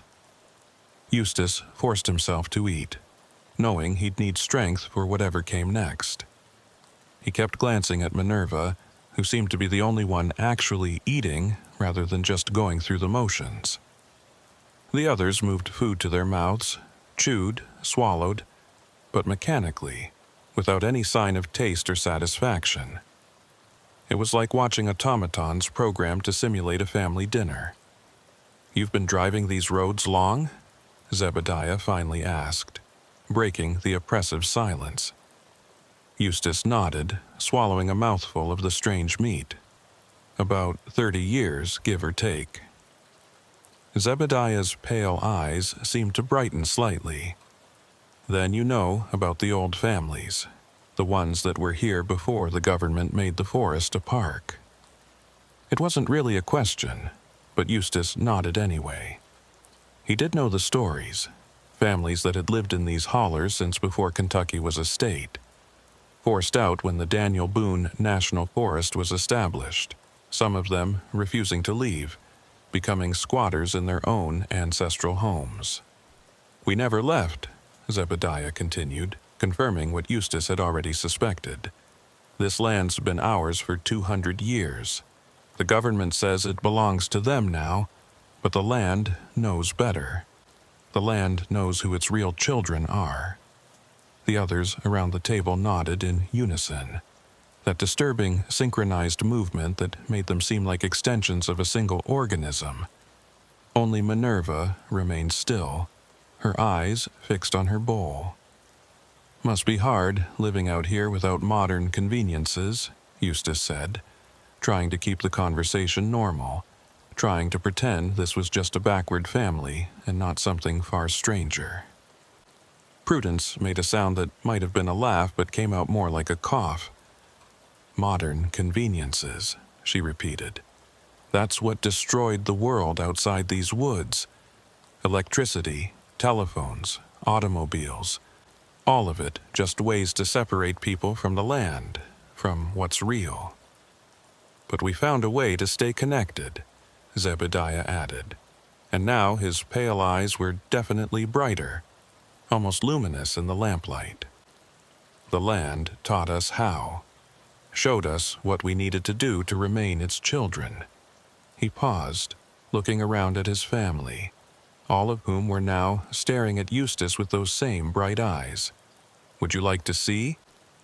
Every instinct screamed at Eustace to say no, to make an excuse, to get out of this house immediately. But he was surrounded. outnumbered, and the darkness outside was complete now. "Maybe after supper," he said, forcing a smile. "That stew's sitting heavy, and I'm pretty tired from the drive." Minerva suddenly stood, the scrape of her chair loud in the quiet room.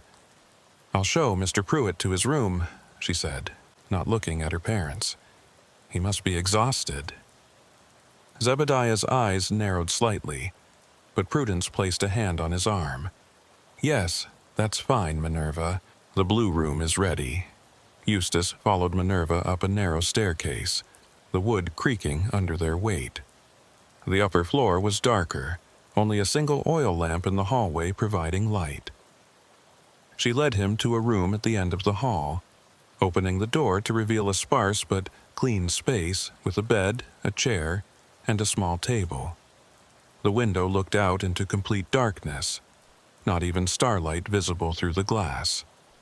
"Lock your door," Minerva whispered, so quiet he almost missed it. "No matter what you hear, don't open it until sunrise." Before he could respond, she was gone, moving down the hallway with silent steps. Eustace stood in the doorway for a moment, listening to the murmur of voices from below, then stepped inside and turned the old-fashioned key in the lock. The mechanism was well oiled, clicking into place with a solid sound that should have been reassuring but wasn't. He sat on the bed, still fully clothed, trying to make sense of what he'd walked into. The Yates family was obviously isolated, possibly inbred, certainly strange, but was there actually danger here or just eccentricity taken to an extreme? The scratching in the walls had followed him upstairs, louder now, definitely not mice.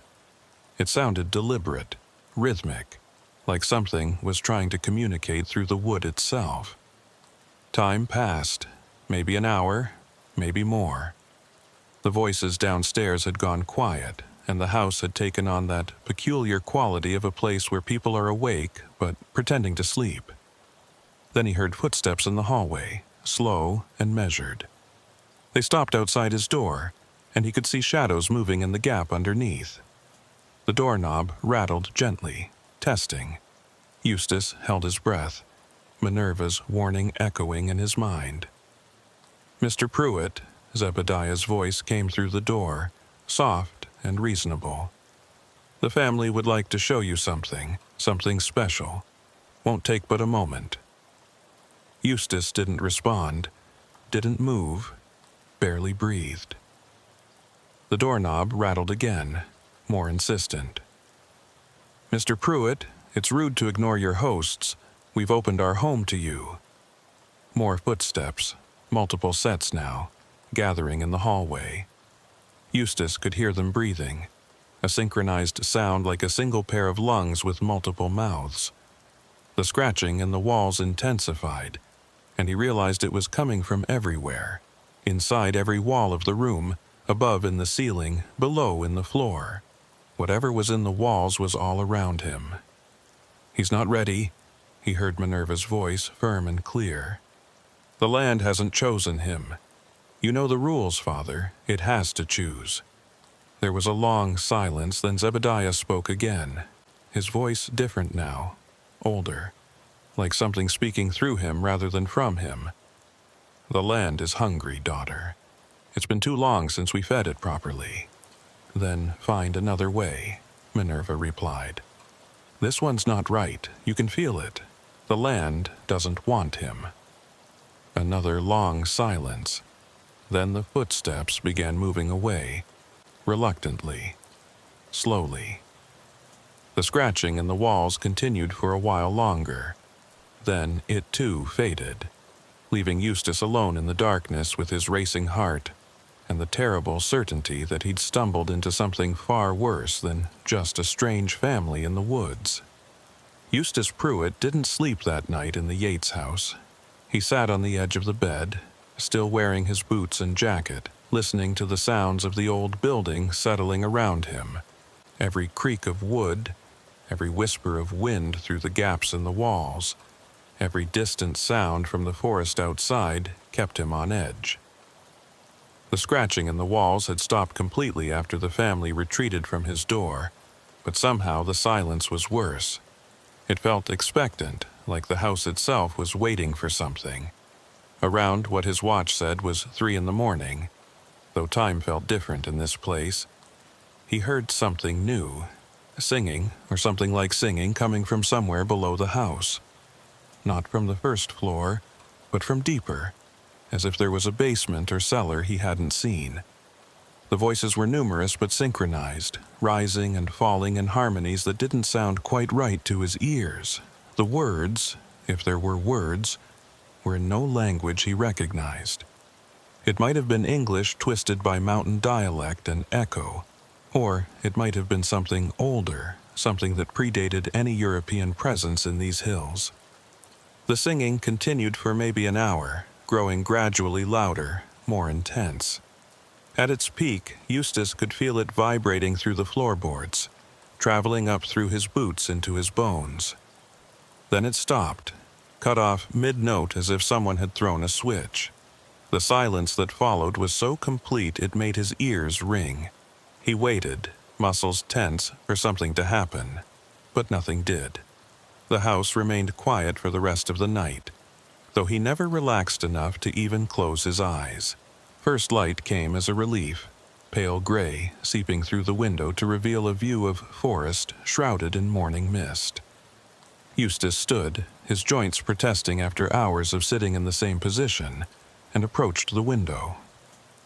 The Yates compound looked different in daylight, more run down than sinister. He could see the barn better now, its roof partially collapsed, and what looked like animal pens, though he couldn't see any animals. There was a garden plot, surprisingly well maintained, with autumn vegetables still growing in neat rows. It all looked so normal, so mundane, that he almost convinced himself he'd imagined the strangeness of the night before. A soft knock at his door made him jump. "Mr. Pruitt?" It was Minerva's voice, quiet but clear. "Breakfast is ready. And my father's son from his first marriage, Josiah, he's here with his truck. He can drive you to town after you eat." Eustace unlocked the door to find her standing in the hallway, looking tired but otherwise normal. In the morning light, even her pale eyes seemed less unsettling, more like a genetic quirk than something supernatural. "Thank you," he said, his voice rough from the sleepless night. "Minerva, I need to ask you something. Last night, your family, the things your father said about the land." She held up a hand, stopping him. "Not here," she whispered. "The walls listen. Come to breakfast. Eat quickly. Get to town. Don't come back." The urgency in her voice told him more than her words did. Whatever was happening here, she wanted him gone as much as he wanted to leave. The family was already gathered around the table when they came downstairs, but the atmosphere was different from the night before. They seemed sluggish, drained, like people recovering from an illness or a long night of hard labor. Zebediah barely looked up when Eustace entered, and Prudence served breakfast, some kind of grain porridge with preserved fruit, without speaking. The synchronized movement from the night before was gone. Now they moved independently, though still with that strange mechanical quality. A younger man sat at the table's end, clearly not from the immediate family. He was perhaps 30, with darker hair and brown eyes that looked startlingly normal after all the pale blue ones. "This is Josiah," Zebediah said without enthusiasm. "He'll take you to town." Josiah nodded, not quite meeting Eustace's eyes. There was something ashamed in his expression, or maybe afraid. Eustace ate quickly, barely tasting the food. The scratching had started again in the walls, faint but persistent, and he noticed how the family members would occasionally pause, tilting their heads as if listening to something only they could hear. Once, they all turned to look at the same spot on the wall simultaneously, their pale eyes tracking something invisible moving across it. Only Minerva and Josiah didn't participate in these moments of shared attention. "We should go," Josiah said, as soon as Eustace put down his spoon. "Long drive to town, and I got work to get to." His eagerness to leave was palpable. Zebediah's eyes narrowed slightly, but he didn't object. "Thank you for your hospitality," Eustace said, standing. The words felt hollow, ridiculous given the circumstances, but social niceties seemed important somehow, like they might protect him from whatever was really happening here. The walk back through the forest was different in daylight. Eustace could see now that what had seemed like a barely visible path the night before was actually well worn, with steps cut into the steeper sections and logs laid across muddy spots. It was old, this path, older than the Yates family's presence here. The trees around them were massive, ancient oaks and poplars that had probably been here since before European settlement. The forest felt watchful, but not hostile, like it was reserving judgment. His truck sat where he'd left it, looking absurdly modern and out of place on the gravel pull-off. Josiah had brought a beat-up Ford pickup that had seen better decades, rust eating through the wheel wells and doors. "Hop in," he said. And Eustace noticed his accent was different from the rest of the family, less isolated, more touched by the outside world. They drove in silence for the first few miles, Josiah navigating the winding road with the confidence of someone who'd driven it countless times. Finally, when they were well away from the pull-off and the path to the Yates compound, he spoke. "You're lucky Minerva was there. Real lucky. They don't usually let people leave once they've been brought to the house." "What do you mean, let people leave?" Eustace asked, though he wasn't sure he wanted to know the answer. Josiah was quiet for a long moment, his hands tight on the steering wheel. "My father, Zebediah, he found something in those woods when he was young. Or something found him. Changed him, changed the whole family. Well, the ones that stayed, anyway. My mother, his first wife, she got me out when I was 10, saw what was happening and ran. But the others..." He trailed off, and Eustace could see him struggling with how much to say. "The others stayed," Eustace prompted. Josiah nodded. "They feed it. Whatever's in those woods, under that land, they feed it. Animals mostly, deer and such. But sometimes..." He stopped again, shaking his head. "Sometimes hikers go missing in the Daniel Boone. Cars break down on this road and people vanish. Not often, maybe once every few years, but enough." The implication hung heavy in the truck's cab. Eustace thought about the meat stew from the night before, its unfamiliar taste, and his stomach turned. "Was I..." He started, but couldn't finish the question. "You were supposed to be," Josiah admitted. "Your truck breaking down right there, that wasn't coincidence. The land, it can do things. Mechanical things especially. It can make them fail. It's been getting stronger, hungrier. But Minerva, she's different. She's resisted it somehow, kept some part of herself separate. She convinced them you weren't right, that the land hadn't chosen you." "Why does she stay?" Eustace asked. "If she knows what they're doing, why doesn't she leave?" Josiah's expression darkened. "You can't leave if you've been claimed. The few who've tried, the land brings them back. Dead or alive, it brings them back. Minerva's been claimed since birth, born into it. She's trapped, but she does what she can to minimize the damage, to save people when possible." They were approaching the outskirts of a small town now, buildings appearing through the trees. Eustace could see a gas station, a diner, normal signs of civilization that seemed almost miraculous after the night he'd had. "What should I do?" he asked. "Should I report this to someone?" Josiah laughed, bitter and short. "Report what? That a strange family in the woods made you uncomfortable? That you think something's living under their land? They've been there for generations. Local law knows to stay away. State police won't find anything if they look. The land hides what it wants hidden. He pulled into the gas station and parked. There's a mechanic here who can arrange a tow for your truck. Don't go back for it yourself. Let someone else handle it, someone who doesn't know where you spent the night. He paused, then reached into his pocket and pulled out something wrapped in cloth. Minerva wanted me to give you this. Said it might help if the land tries to follow you.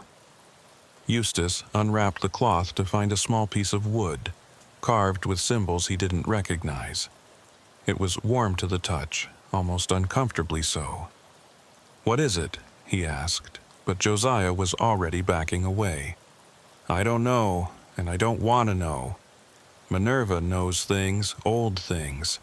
If she says it'll help, it probably will. Just don't come back to this part of Kentucky. Ever. The land has a long memory, and it doesn't like being denied." With that, Josiah got back in his truck and drove away, leaving Eustace standing in the gas station parking lot with the carved wood in his hand and the memory of the night burning in his mind. He arranged for the tow, caught a ride to the next town where he could rent a car, and eventually made it to Hazard to explain the delay to his employer. But he never forgot the Yates family, never stopped wondering about Minerva trapped in that house, never stopped feeling grateful for whatever instinct or intervention had saved him from becoming another missing person in the Daniel Boone National Forest. The carved piece of wood sat on his dashboard for the rest of his trucking career, a reminder and a warning. And he kept his promise to Josiah, never driving through that part of Kentucky again, even when it would have saved hours on a run. Some shortcuts, he'd learned, cost more than time. Some roads led to places that existed outside the normal world, where different rules applied and different hungers needed to be fed. But the story didn't end there. 3 years after his night at the Yates compound, Eustace was at a truck stop in Tennessee when he overheard a conversation that made his blood run cold. 2 drivers were discussing a colleague who'd gone missing on Route 15 through the Daniel Boone National Forest. His truck had been found on a gravel pull-off, engine seized, no sign of the driver. The description of the location was unmistakable. It was the same spot where Eustace's truck had broken down. He inserted himself into the conversation, trying to sound casual. "Route 15 can be tricky," he said. "Lots of places to break down with no cell service." One of the drivers, an older man with a gray beard, nodded. "That's what's strange about it." Mike was experienced, knew these roads, and his truck was new, well-maintained. No reason for the engine to seize like that. The other driver, younger and clearly spooked, added, "State police found something weird too. Footprints leading into the forest, but they just stopped about 50 feet in, like he vanished into thin air." Eustace felt the carved wood in his pocket grow warm. He'd taken to carrying it with him always, not just leaving it in whatever truck he was driving. "Did he have family?" he asked, though he wasn't sure why it mattered. "Wife and 2 kids," the older driver said sadly. "Company's organizing a search party, going out this weekend. A lot of volunteers signed up." Eustace knew he should stay away, knew that returning to that area was dangerous, but he also knew what had likely happened to Mike, and he couldn't let others walk into the same trap. "I'll volunteer," he heard himself saying. "I know that area pretty well." That weekend, he found himself back on Route 15, part of a convoy of vehicles heading to the search staging area. The carved wood in his pocket was almost painfully hot now, and he could feel something in the air, a presence that recognized him. As they passed the pull-off where Mike's truck had been found, and where his own had broken down 3 years earlier, Eustace saw something the others didn't.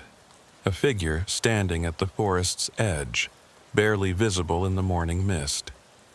It was Minerva, looking exactly as she had 3 years ago, not aged a day. She met his eyes across the distance, and he saw her lips move, forming a single word.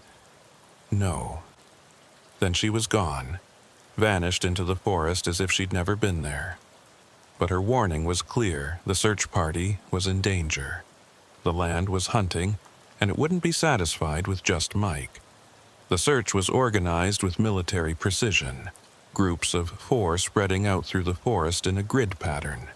Eustace made sure he was in the group assigned to search the area leading toward the Yates compound, though he didn't mention knowing about it. His group consisted of himself, 2 local volunteers who seemed to know the forest well, and a young state police officer who kept checking his GPS unit and frowning at the readings. "Something wrong with your equipment?" Eustace asked the officer, though he suspected he knew the answer. "It keeps glitching," the officer replied. "Shows us in different places every few seconds. Must be interference from the mountains or something." It wasn't interference. It was the land itself, warping their perception of space, trying to lead them astray. They'd been searching for about an hour, finding nothing but disturbed leaf litter that could have been caused by any passing animal, when Eustace heard it. That scratching sound, the one from the walls of the Yates house, but now coming from the trees themselves. The others didn't seem to notice at first, but gradually they all stopped, looking around uneasily. "You hear that?" one of the volunteers asked, a local man named Carl, with the weathered face of someone who'd spent his life outdoors. "Sounds like something's in the trees." The scratching grew louder, surrounding them, and Eustace realized with cold certainty that they were being herded, pushed in a specific direction, toward the Yates compound. "We need to go back," he said urgently. "Now. This area isn't safe." The state police officer looked at him skeptically. "We haven't finished our grid. And what do you mean, not safe? You know something about this area?"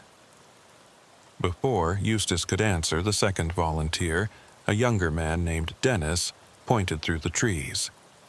"There's a building over there. Looks like an old cabin or something." It wasn't a cabin. Even from a distance, Eustace recognized one of the Yates outbuildings. They'd been led here despite supposedly searching in a grid pattern that should have taken them in a different direction entirely. The land had folded space somehow, brought them where it wanted them.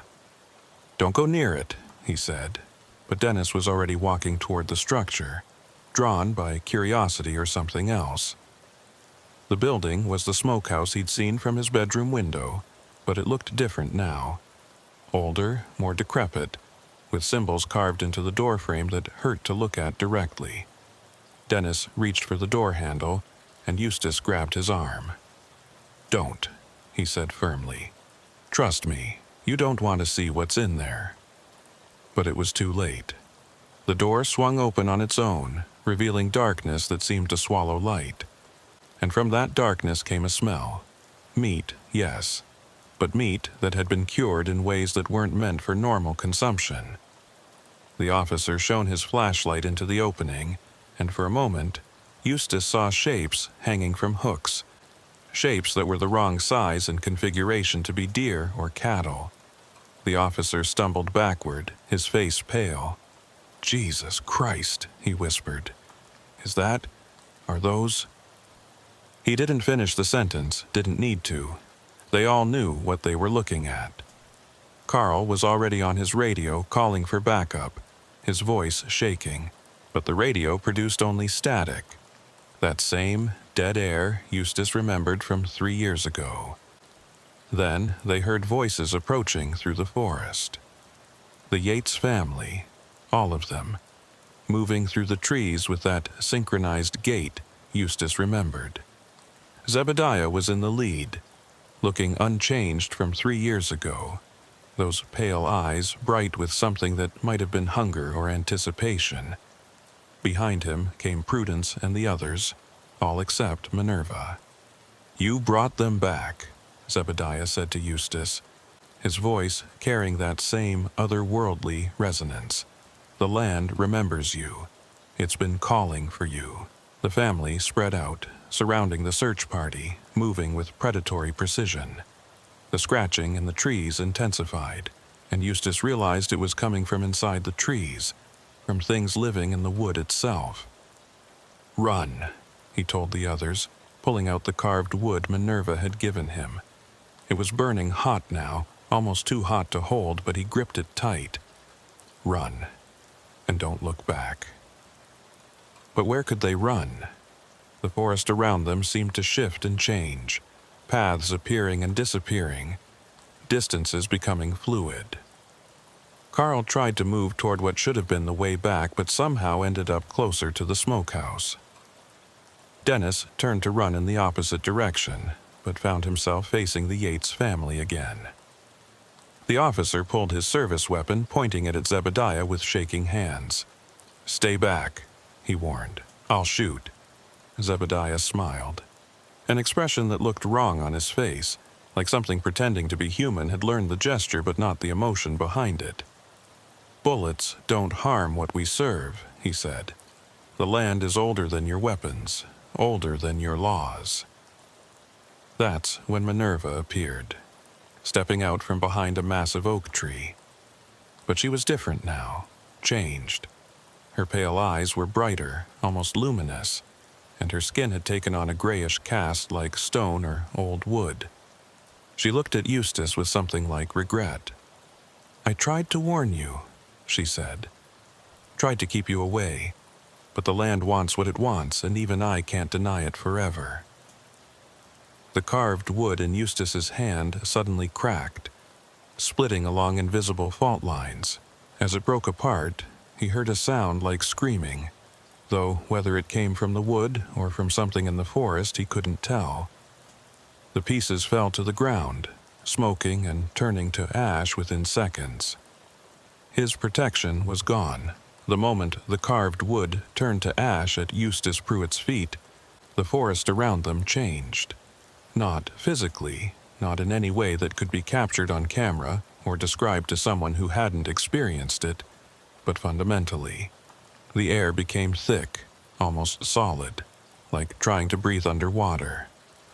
The trees, which had been imposing but natural before, now seemed to lean inward, their branches reaching down like grasping fingers, and the ground beneath their feet felt unstable, as if they were standing on something alive, something that could open up and swallow them at any moment. The state police officer fired his weapon, 3 shots in rapid succession aimed at Zebediah Yates. The sounds were muffled, wrong, like firing a gun inside a dream. The bullets hit their target. Eustace saw them hit, saw Zebediah's body jerk with the impacts. But the old man didn't fall. He looked down at the holes in his chest with mild interest, then back up at the officer. No blood flowed from the wounds. Instead, something dark and viscous seeped out, something that moved with purpose, crawling back into the wounds and sealing them. "I told you," Zebediah said, his voice carrying that otherworldly resonance that seemed to come from the earth itself. "We don't die like normal folks anymore. Haven't for years. The land keeps us going, long as we keep it fed." He took a step forward, and the officer stumbled backward, his face pale with shock and terror. Carl and Dennis were frozen in place, their minds unable to process what they were seeing. Minerva moved then, placing herself between the search party and her family. "Father, please, not like this, not in daylight. The outside world will notice. They'll send more people, investigators, federal agents. You know what happened to the Blackwood family over in Bell County when they got careless." Her words seemed to give Zebediah pause. He tilted his head, those pale eyes unfocused as if listening to something only he could hear. "The land is so hungry," he said finally, his voice smaller, almost plaintive. "It's been 3 years since a proper feeding. Mike wasn't enough, just an appetizer. It needs more." Prudence stepped forward, placing a hand on her husband's arm. Her touch seemed to calm him, or maybe it was whatever was speaking through him that calmed. "The girl is right," Prudence said, though her hungry gaze never left the search party. "We must be careful. The old ways are best. Accidents, disappearances, things that can be explained away." Eustace found his voice, though it came out rough and strained. "Mike, the trucker who went missing, is he in there?" He nodded toward the smokehouse, though he immediately wished he hadn't. Zebediah smiled that wrong smile again. "Parts of him. The land doesn't waste anything. What it doesn't consume directly gets preserved, saved for lean times. Though with the way things have been going, seems like it's always lean times now." The officer had found his radio, was trying desperately to call for backup, but the static that came back wasn't normal static. There were voices in it, whispers and cries that sounded human, but weren't quite. Dennis had started backing away slowly, but with each backward step he took, he seemed to get closer to the Yates family rather than further away. The space was folding again, the land itself conspiring to keep them trapped. "You can't keep us here," Carl said, though his voice shook. "People know where we are. If we don't come back, they'll send others." Zebediah laughed, a sound like rocks grinding in a cave. "They always send others. Been sending others for decades. Hikers, hunters, government men trying to map the forest. Some we take, some we let go. The land chooses, not us, but you four. The land has already chosen you." That's when Eustace noticed something that made his blood run even colder. Their footprints, the ones they'd made walking here, were gone. The forest floor showed no sign of their passage, as if they'd never existed at all. And looking at his companions, he could see they were becoming less solid somehow, their edges blurring slightly, like a photograph beginning to fade. "It's taking us," he said, understanding flooding through him. "The land is absorbing us, making us part of itself." Minerva nodded sadly. "It starts slow, but once it begins, there's no stopping it, unless—" She trailed off, looking at her family, seeming to weigh something in her mind. Then she turned back to Eustace. "There is a way, but it requires a trade. The land must be fed, one way or another." "Minerva!" Prudence's voice was sharp, warning. "You know the rules. You know what happens to those who break the covenant." But Minerva stood firm, and for the first time Eustace saw real defiance in her pale eyes. "I'm tired, Mother. Tired of the feeding, tired of the killing, tired of being trapped in this cursed existence. I was born into this, never had a choice. But maybe I can give these men one." She reached into her dress and pulled out something that made the entire Yates family recoil. It was a root, gnarled and ancient-looking, pulsing with a faint light that hurt to look at directly. "This is from the heart of it," she said. "From the thing that lives under our land. The thing my father found all those years ago. It's what binds us, what keeps us alive long past when we should have died, what gives the land its hunger." Zebediah lunged for her, moving with inhuman speed, but Minerva was ready.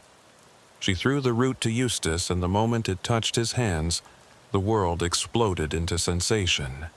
He could feel the forest, every tree, every leaf, every creature living in it. But underneath that he could feel something else, something vast and ancient and utterly alien. It wasn't evil exactly, but it was hungry in a way that human minds weren't meant to comprehend. It had been here before humans, before mammals, maybe before life as we understood it. And it had made a bargain with the Yates family, a bargain written in blood and souls. Through the connection the root provided, Eustace could see the truth of it all.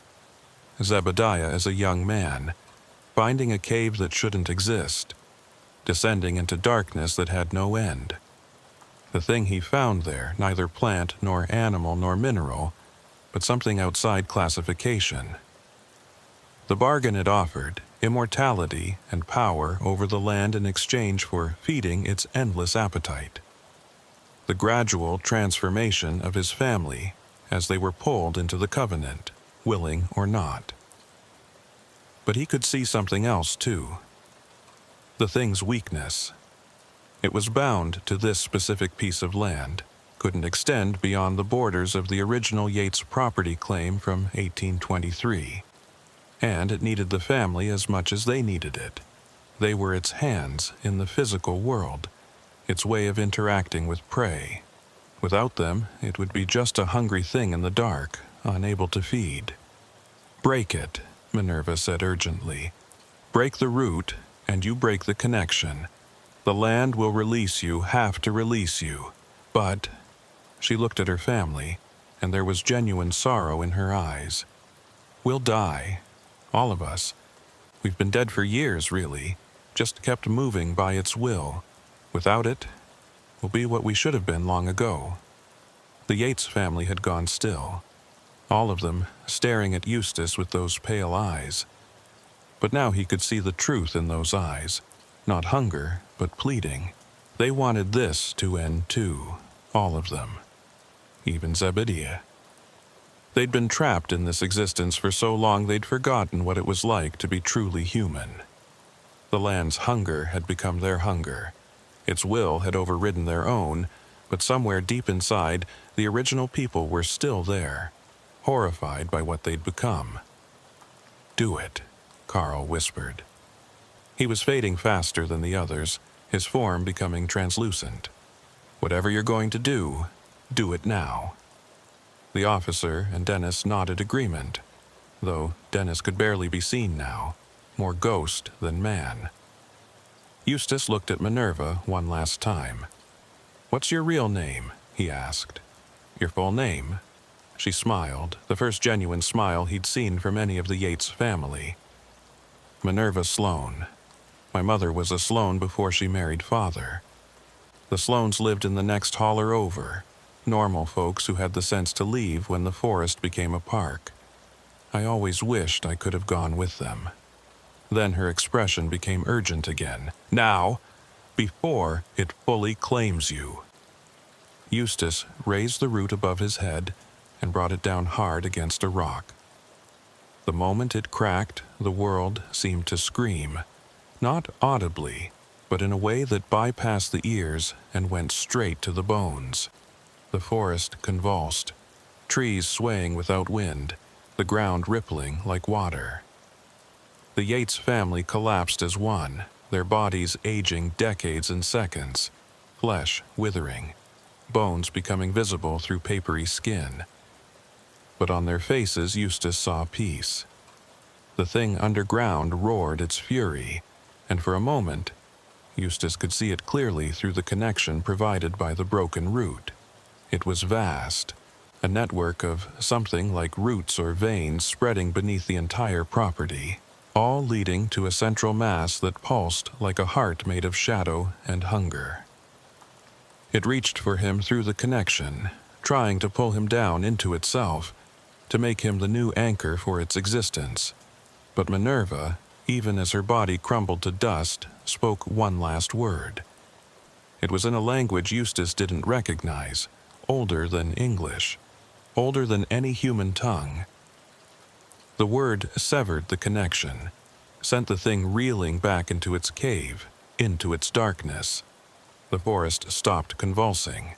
The ground became solid again, and suddenly Eustace could breathe properly for the first time since the wooden charm had burned to ash. Carl, Dennis, and the officer solidified, their forms becoming real and present again. They stood in a circle, looking at where the Yates family had been. All that remained were piles of ancient cloth and bones that looked like they'd been lying there for decades. The smokehouse had collapsed, whatever horrors it contained buried under rotting wood. The other buildings were falling apart too, aging years and seconds, returning to the ruins they should have been. "What the hell just happened?" the officer asked, his voice barely above a whisper. What was that thing? Eustace picked up a handful of dust that had been Minerva Sloane, letting it run through his fingers. Something that should have stayed buried, he said. Something that fed on human lives to maintain its existence in our world. The Yates family found it, or it found them, and they've been feeding it ever since. But it's over now? Carl asked hopefully. Eustace wasn't sure how to answer. The thing was still down there, he could feel it. Weak, but not dead. It would sleep now, maybe for decades, maybe for centuries. But eventually, someone else would find that cave. Someone else would hear its whispers, its promises, and the cycle would begin again. They made their way back through the forest, and this time the path was clear, the distance normal. The search and rescue base camp erupted in relief when they emerged, everyone assuming they'd simply gotten lost in the difficult terrain. The officer made a report about finding human remains in an old abandoned settlement, carefully leaving out the supernatural elements. A recovery team was sent, but they found only what Eustace expected them to find: old bones and the ruins of buildings that had clearly been abandoned for decades. Mike's remains were identified through dental records, along with several other missing persons from over the years. The official story was that they'd stumbled upon an old illegal cemetery, probably used by moonshiners or drug manufacturers to dispose of bodies. The case was turned over to federal authorities, who conducted a thorough investigation but found nothing actionable. The land was quiet now, revealing none of its secrets. But Eustace knew the truth, and it haunted him. He quit trucking after that. Couldn't stand the thought of driving past places where things like that might be lurking. He moved to the city, surrounded himself with concrete and steel and electric lights, things that felt solid and real and human.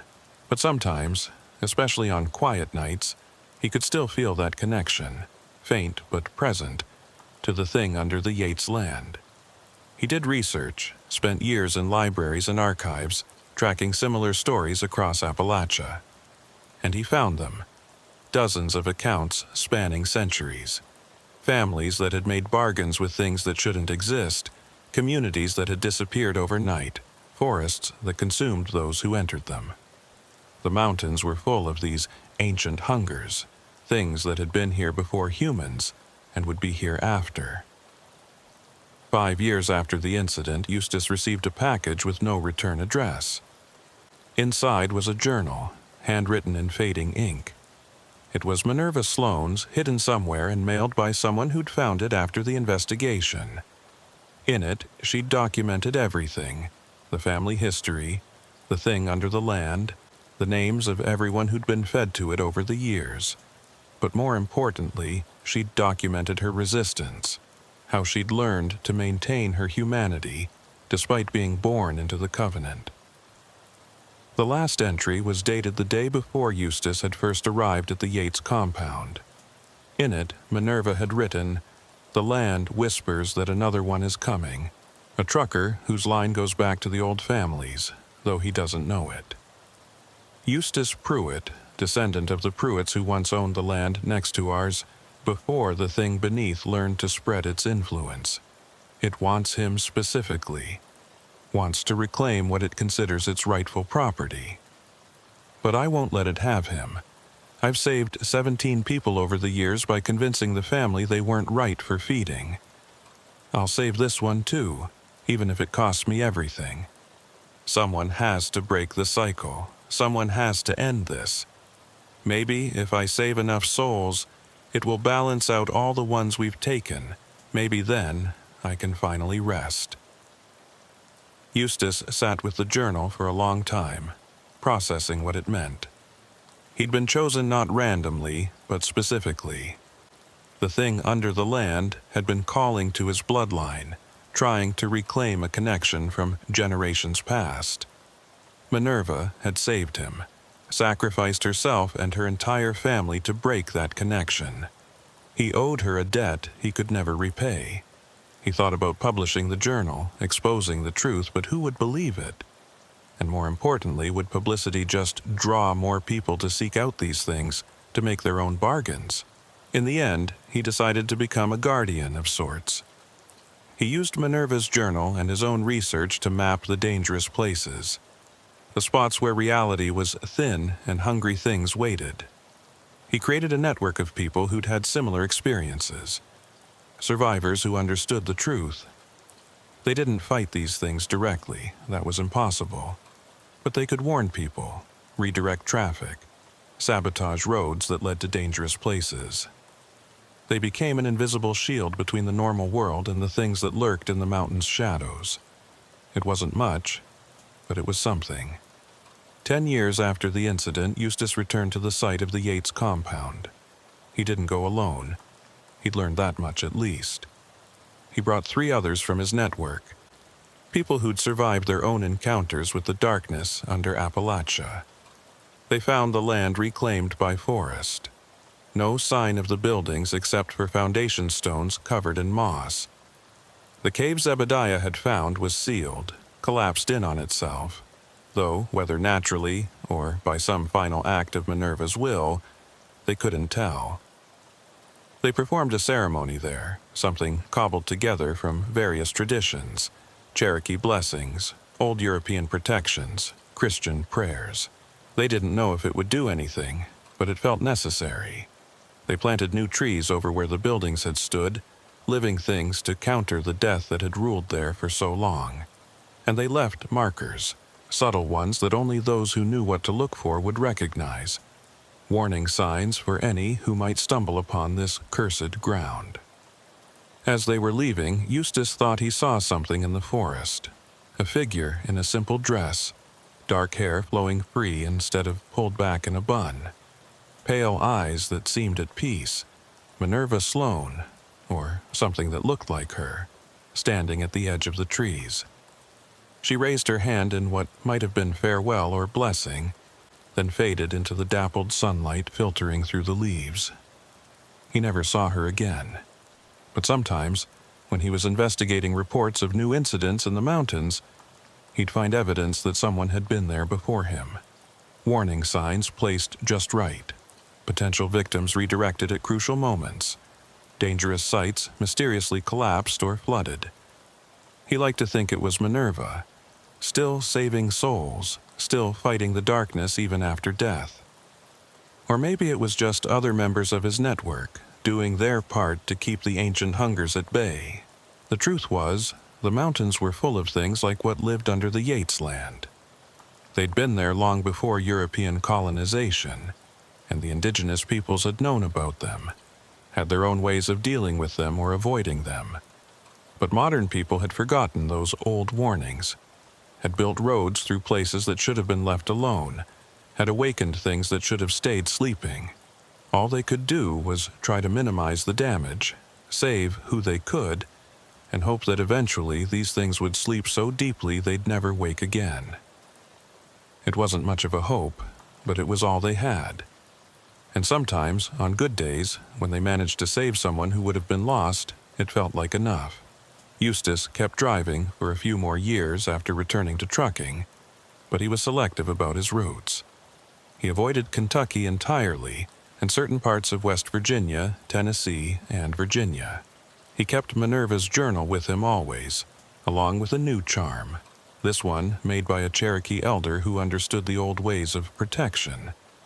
He never had another encounter with the things under the mountains, though he sometimes felt them watching, waiting, testing the boundaries of his protection. When he finally retired for good, he settled in a small town at the foot of the mountains, close enough to monitor but far enough to be safe. He became a local legend of sorts, the old trucker who knew all the stories, all the dangerous places, all the things to avoid. Young drivers would come to him for advice, and he'd tell them which routes to take and which to avoid, though he rarely explained why. Most thought he was just superstitious, but a few recognized the truth in his warnings and listened. The Yates land remained abandoned, slowly being reclaimed by the forest. The state eventually absorbed it into the Daniel Boone National Forest officially, though the rangers were told to avoid that section. Too dangerous, they were told. Unstable ground and old mine shafts. The real reason was passed down quietly through certain channels, a secret history that existed parallel to the official one. But Eustace knew it was only a matter of time. The thing under the land was still there, weakened but not destroyed. One day, someone would find it again. Someone would hear its whispers, its promises, and the cycle would begin anew. All he could do was make sure the warnings were in place, the knowledge preserved, the network ready to respond. It wasn't victory, but it was resistance. And in the face of something that had existed before humans and would exist after, resistance was the best they could hope for. The mountains kept their secrets, their hungers, their darkness. But they also kept their guardians, the ones who stood between the normal world and the things that should not be. Eustace Pruitt was one of them now, had been since the moment he'd broken that root and severed the Yates family's connection to the thing beneath. He'd carry that responsibility until he died, and hopefully someone else would take it up after him. Because the mountains were patient, but so were the people who lived in their shadow. And as long as there were people willing to stand guard, willing to remember the dangers, willing to save others from the darkness, there was hope. Not hope for victory, but hope for continued resistance, continued survival, continued humanity in the face of things that were utterly inhuman. And sometimes, in the battle between light and darkness, between human and inhuman, between the known and the unknowable, survival was victory enough. 23 years had passed since Eustace Pruitt shattered the root and freed the Yates family from their cursed existence.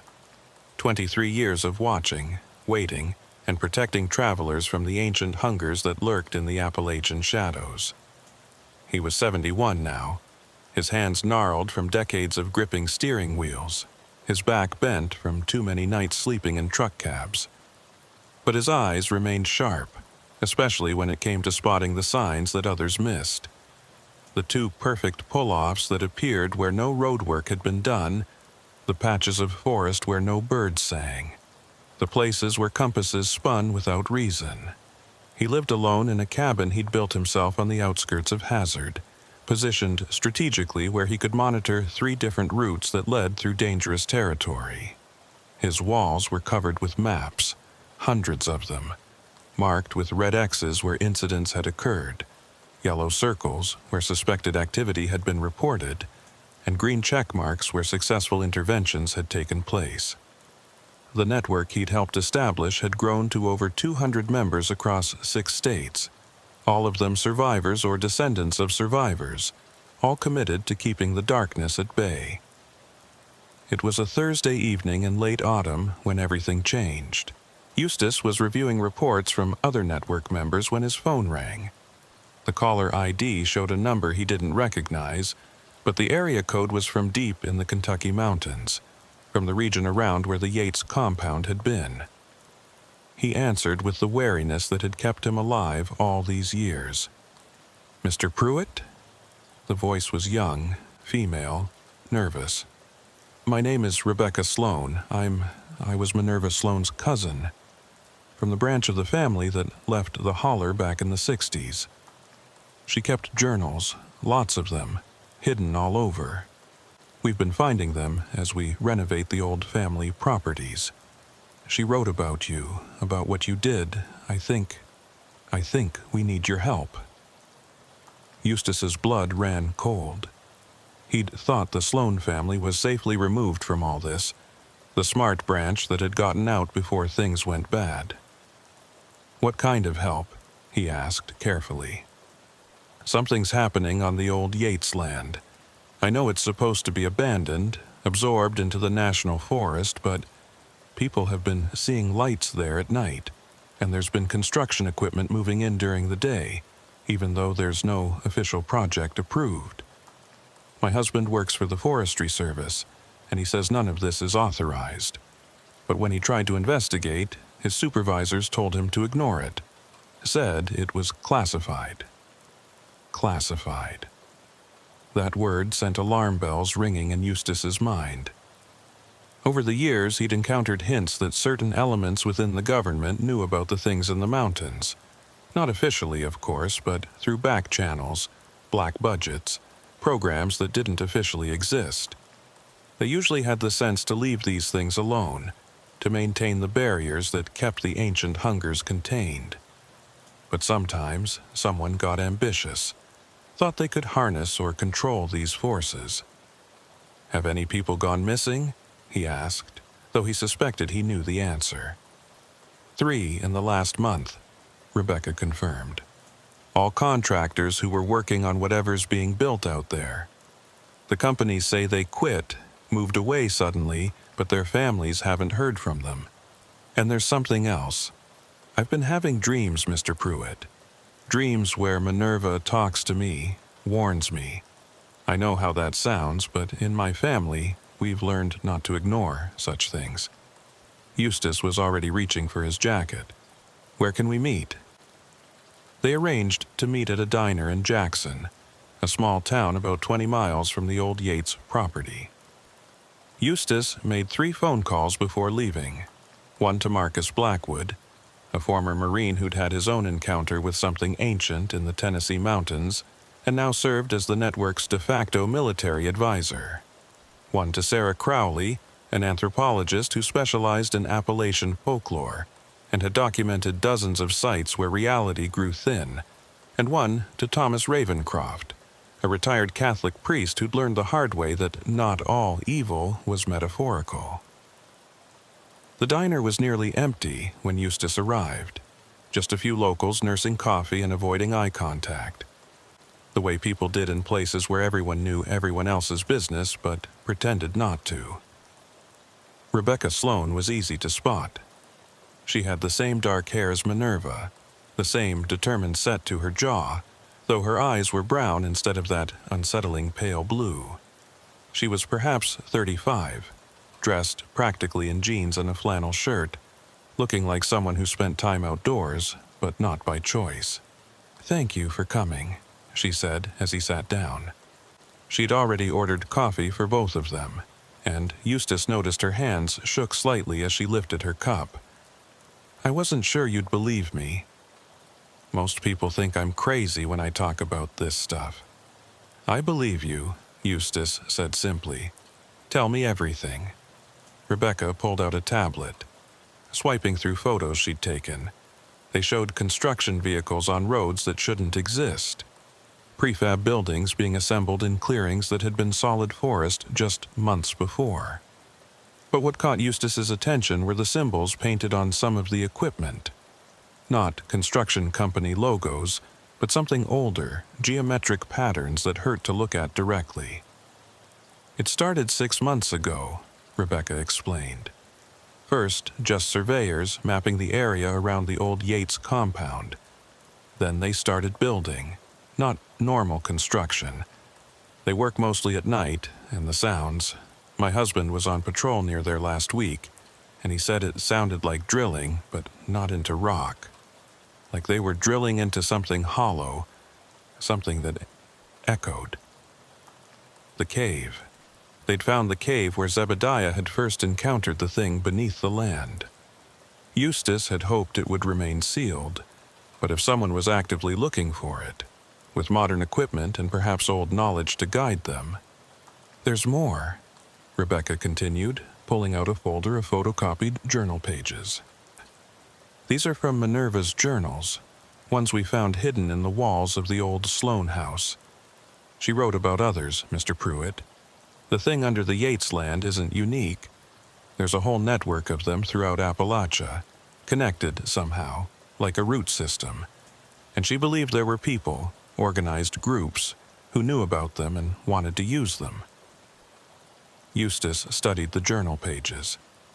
Minerva's handwriting was precise, scientific almost, documenting observations and theories with meticulous detail.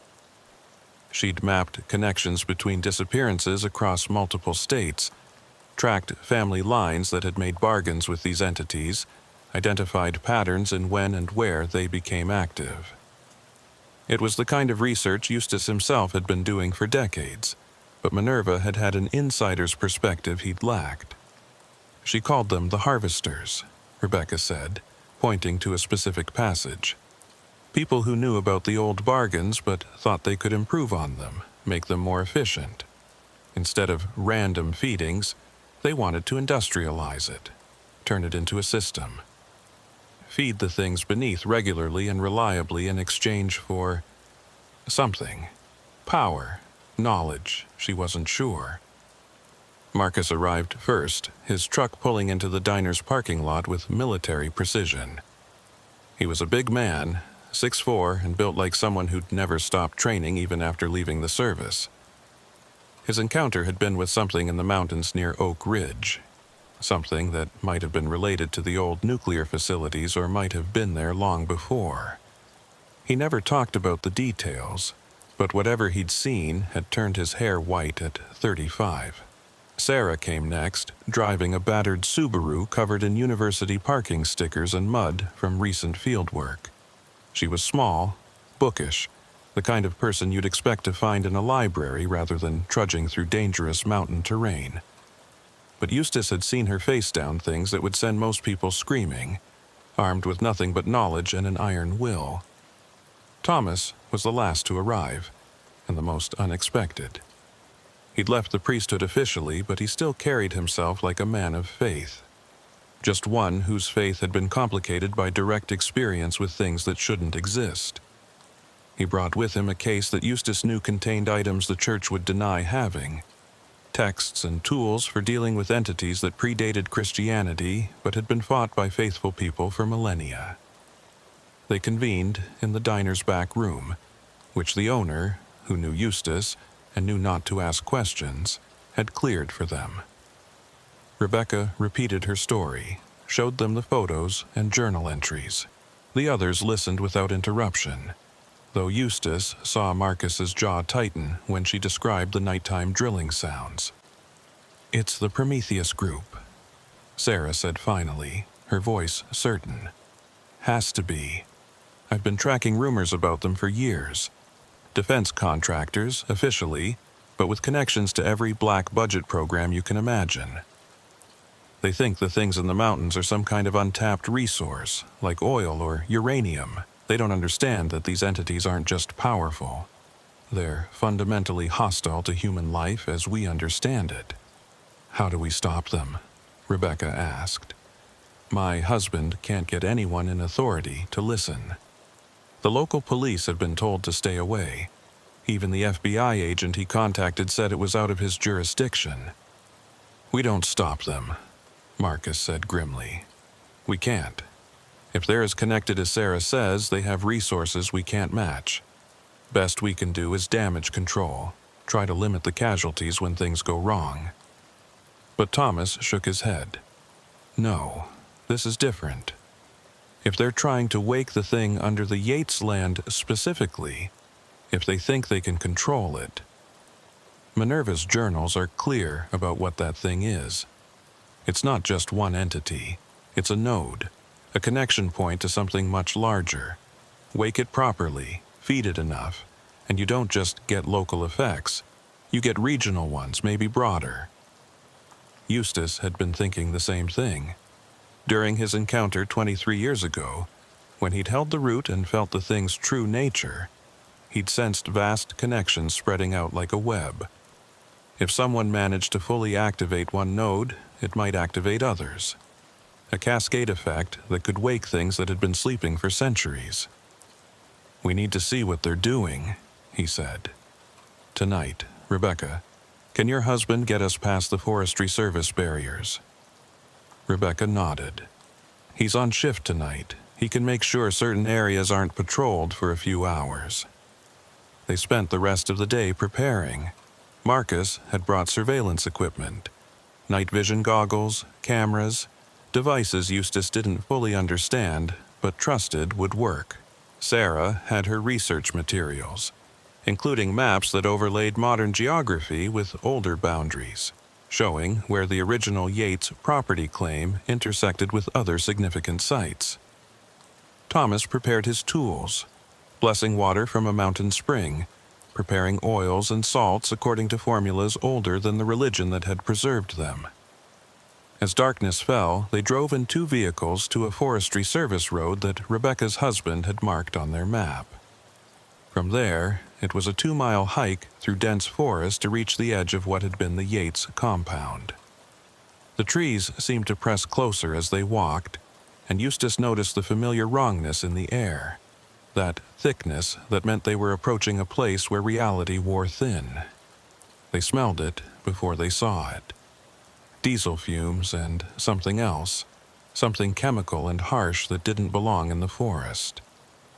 Then, through the trees, lights appeared. Not the warm yellow of the oil lamps the Yates family had used, but harsh white LEDs that turned the forest into a stark landscape of light and shadow.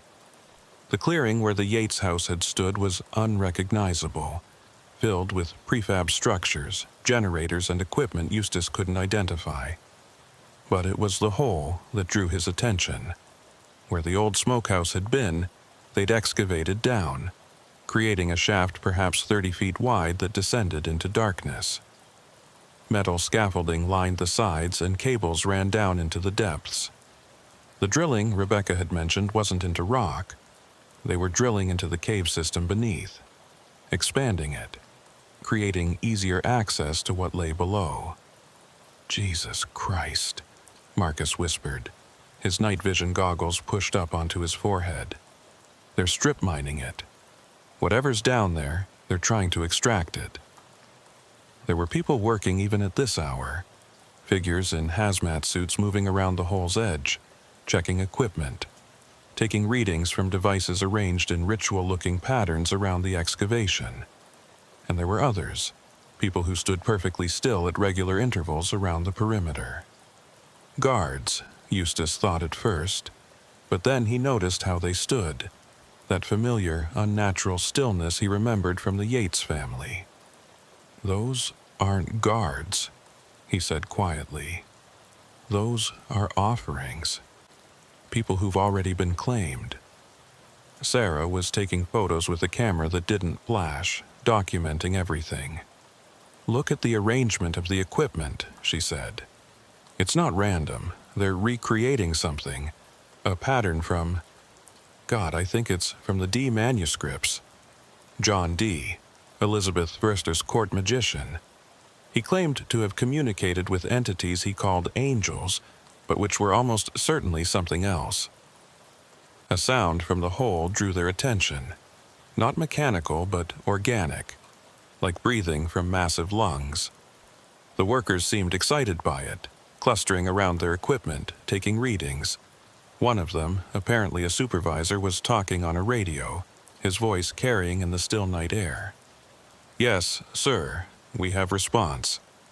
The entity is reacting to the feeding schedule as predicted. 3 subjects integrated successfully, showing signs of transformation. We should be ready for full activation within 48 hours. Full activation. Eustace felt sick thinking about what that might mean. They'd fed 3 people to the thing already, and were planning something bigger. Much bigger. "We need to get closer," Thomas said. "I need to see what they're using for containment. If they think they can control this thing with technology alone, they're fools. But if they have someone who actually understands the old ways..." They circled around, staying in the tree line, trying to get a better view of the operation. As they moved, Eustace noticed something that made his blood run cold. Carved into trees at regular intervals were symbols, not the geometric patterns from the equipment, but older markings, ones he recognized from Minerva's journals. Someone had been here before the Prometheus group, someone who understood the true nature of what lay beneath. They found a position on a slight rise that gave them a view down into the excavation. The shaft descended perhaps 50 feet before opening into a natural cave system. LED strips had been mounted along the walls, illuminating passages that branched off in multiple directions. But it was what was at the bottom that made them all freeze. It was moving. The thing that Zebediah Yates had found all those years ago wasn't just alive, it was growing. What Eustace had sensed through the root as a network of veins, or roots, was actually more like a fungus, spreading across the cave floor and up the walls in patterns that hurt to follow with the eye. It pulsed with bioluminescence, a sickly green-white that made the LED lights seem warm by comparison. And where it was thickest, where multiple strands converged, there were shapes, human shapes, partially absorbed into the mass, some still moving slightly. "The missing contractors," Rebecca whispered, horrified. But that wasn't the worst part. The thing was responding to the Prometheus group's ministrations, growing toward the feeding points they'd established, following the patterns they'd laid out. They were training it, Eustace realized, teaching it to respond to their commands like some kind of monstrous pet. But you couldn't domesticate something like this. You couldn't make bargains with it that you controlled. The Yates family had learned that, had become slaves to its hunger even as they thought they were its partners. "Sir, we have a problem." One of the workers was staring at a tablet, his voice urgent. "Seismic sensors are picking up movement. Not from our site, from the secondary sites, all of them, simultaneously." The secondary sites. Eustace's worst fears were being realized. They weren't just waking the thing under the Yates land. They were waking the entire network. "How many sites?" the supervisor demanded.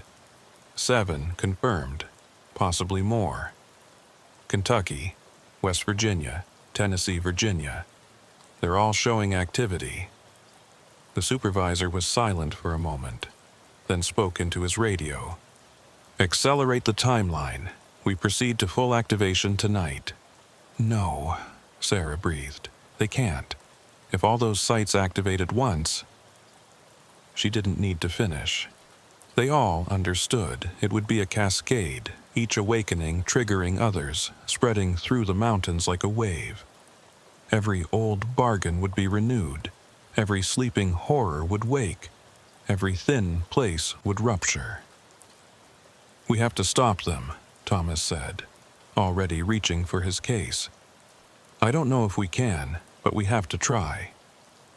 Marcus was more practical. 5 of us against a full operation? We'd need an army." "We don't need an army," Eustace said slowly, an idea forming. "We need Minerva." They all looked at him like he'd lost his mind. "Minerva's dead," Rebecca said gently. "Has been for 23 years." "Her body died," Eustace agreed. "But she's still here. You've been dreaming of her, Rebecca. She's been warning you. She saved me after her body was gone, left signs, redirected threats. She's tied to this land, to this thing, in a way that death couldn't sever.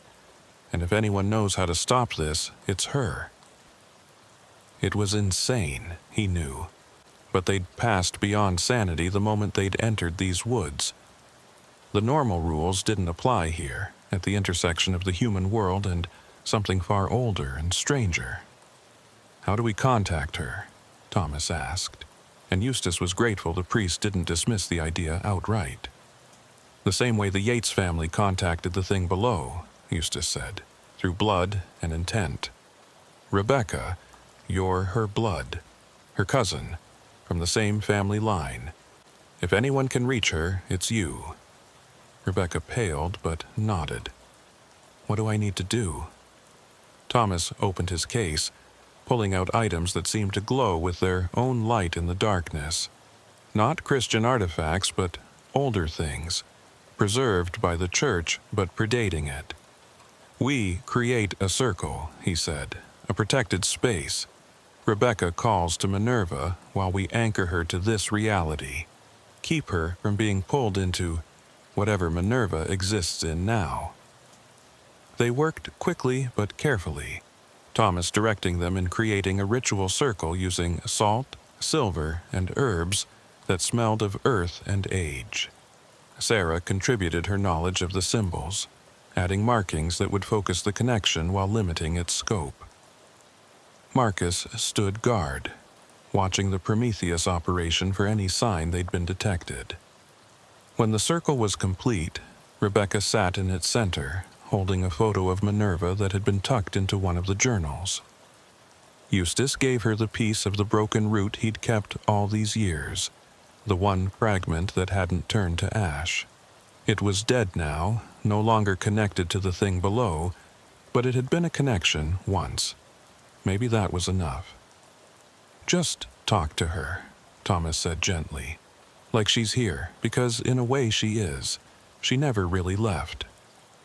Rebecca closed her eyes and began to speak.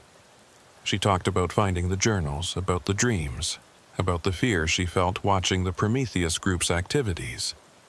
She talked about family, about the Sloanes who had escaped and those who hadn't, about the debt they owed to those who'd been trapped. And she talked about Minerva specifically, about the cousin she'd never met, but felt she knew through the writings left behind. The temperature dropped suddenly, frost forming on the leaves around them despite the season. The lights from the Prometheus operation flickered, and several of their machines began alarming. But in the circle, there was warmth, a presence that felt like summer sunshine in the mountains. "Rebecca!" The voice came from everywhere and nowhere, clearly Minerva's but changed, deepened by whatever existence she now inhabited. "You came. I knew you would. The family always had strength. They just forgot how to use it when the land turned hungry." Rebecca's eyes snapped open, but they weren't brown anymore. They were pale blue, like Minerva's had been, like all the Yates family had become. But unlike those dead, hungry eyes, these were full of life and purpose. "Eustace Pruitt," the voice continued, and now Minerva was looking at him through Rebecca's eyes. "You kept your promise. You've been protecting people all these years. But tonight, we need to do more than protect. We need to end this permanently." "How?" Eustace asked. "They've fed it. They're waking the entire network. We're just 5 people against all that." Minerva, Rebecca, smiled sadly. 6 people, and we have something they don't, understanding. They think the thing below is just a resource, just power to be harnessed. They don't understand that it's not from our reality at all.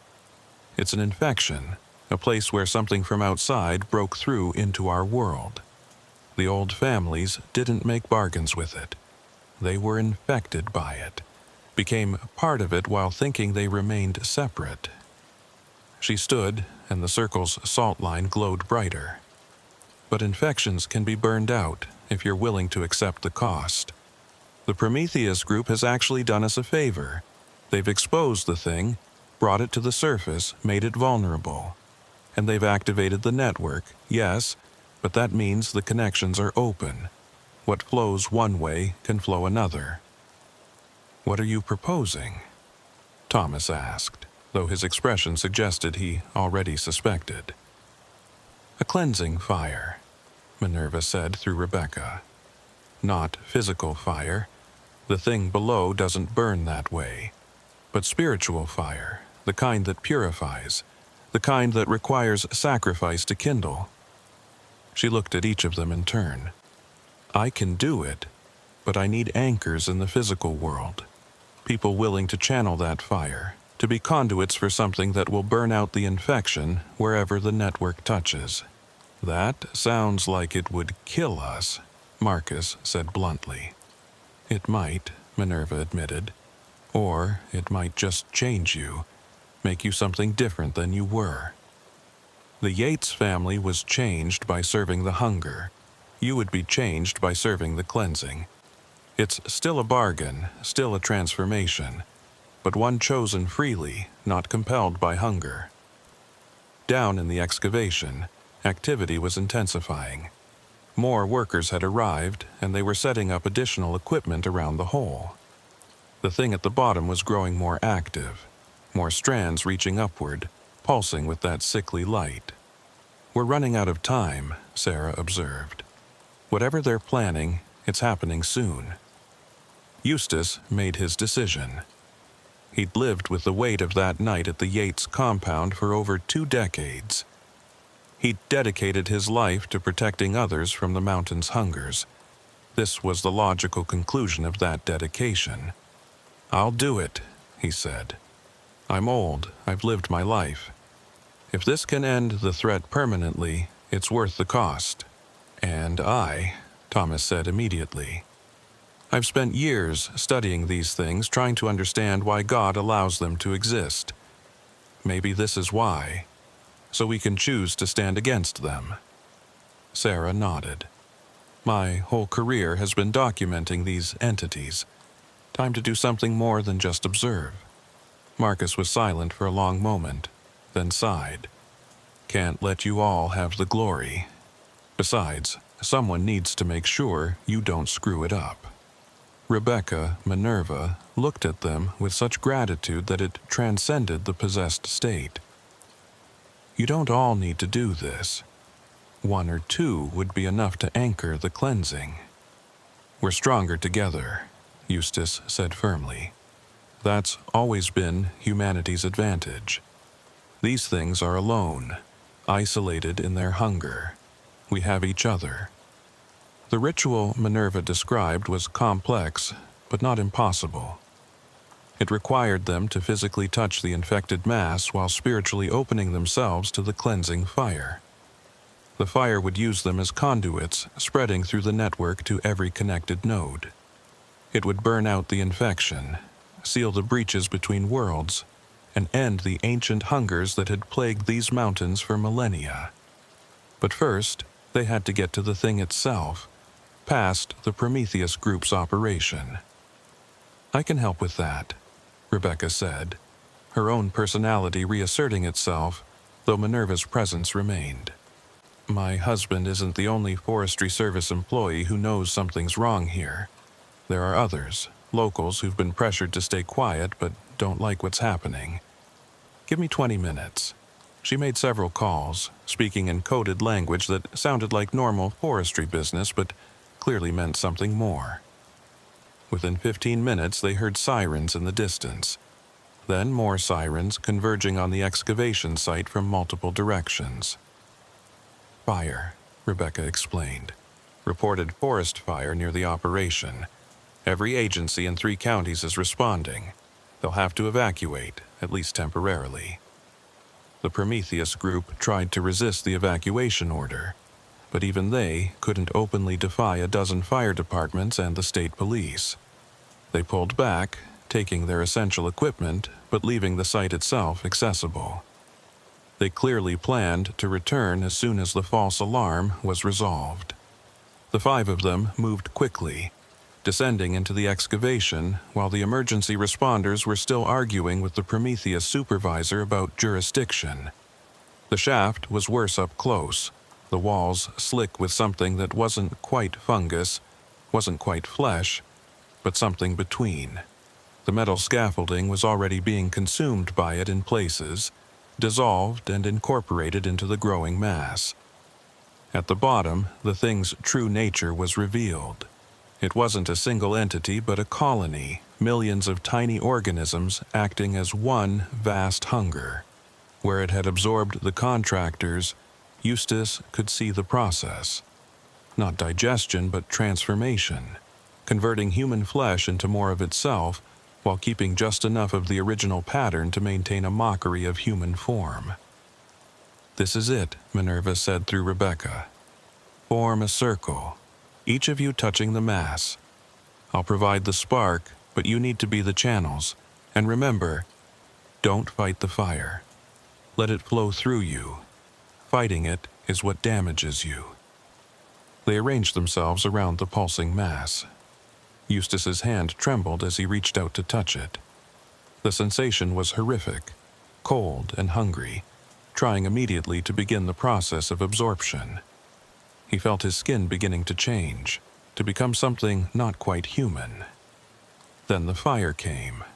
It started as warmth in his chest, where his heart beat with very human rhythm. Then it spread, following his blood vessels, his nervous system, every pathway that made him who he was. But instead of consuming him, it seemed to be using him as a lens, focusing through his humanity into the inhuman mass he was touching. The thing below screamed, not audibly, but psychically, a sound that reverberated through the network of connections it had established over centuries. Eustace felt those connections clearly now, could sense every node, every place where the infection had taken hold. The Yates compound was just one of dozens, scattered through the Appalachians like cancer cells in otherwise healthy tissue. Through the fire, he heard the others. Thomas was praying, not in Latin, but in something older, words that predated Christ but served the same purpose, acknowledging something greater than human existence while affirming humanity's right to exist. Sarah was reciting names, every person she'd documented who'd been lost to these things, making their deaths mean something by remembering them. Marcus was silent, but his presence was like bedrock, solid and unmovable, an anchor that kept them all grounded. And Rebecca Minerva was the fire itself, burning away the infection with a fury born of 23 years of helpless observation. She had saved 17 people during her life, but now she was saving thousands, maybe millions, who would never know how close they'd come to being consumed. The mass began to shrink, its bioluminescence fading from sickly green to white to nothing. The absorbed contractors were beyond saving, too far transformed to recover, but their suffering ended as the thing that had claimed them died. Through the network, Eustace felt other nodes dying too, the infection burning out as the cleansing fire spread along the connections the Prometheus group had so helpfully activated. He heard screaming from above, the Prometheus workers who'd been claimed, the ones standing guard.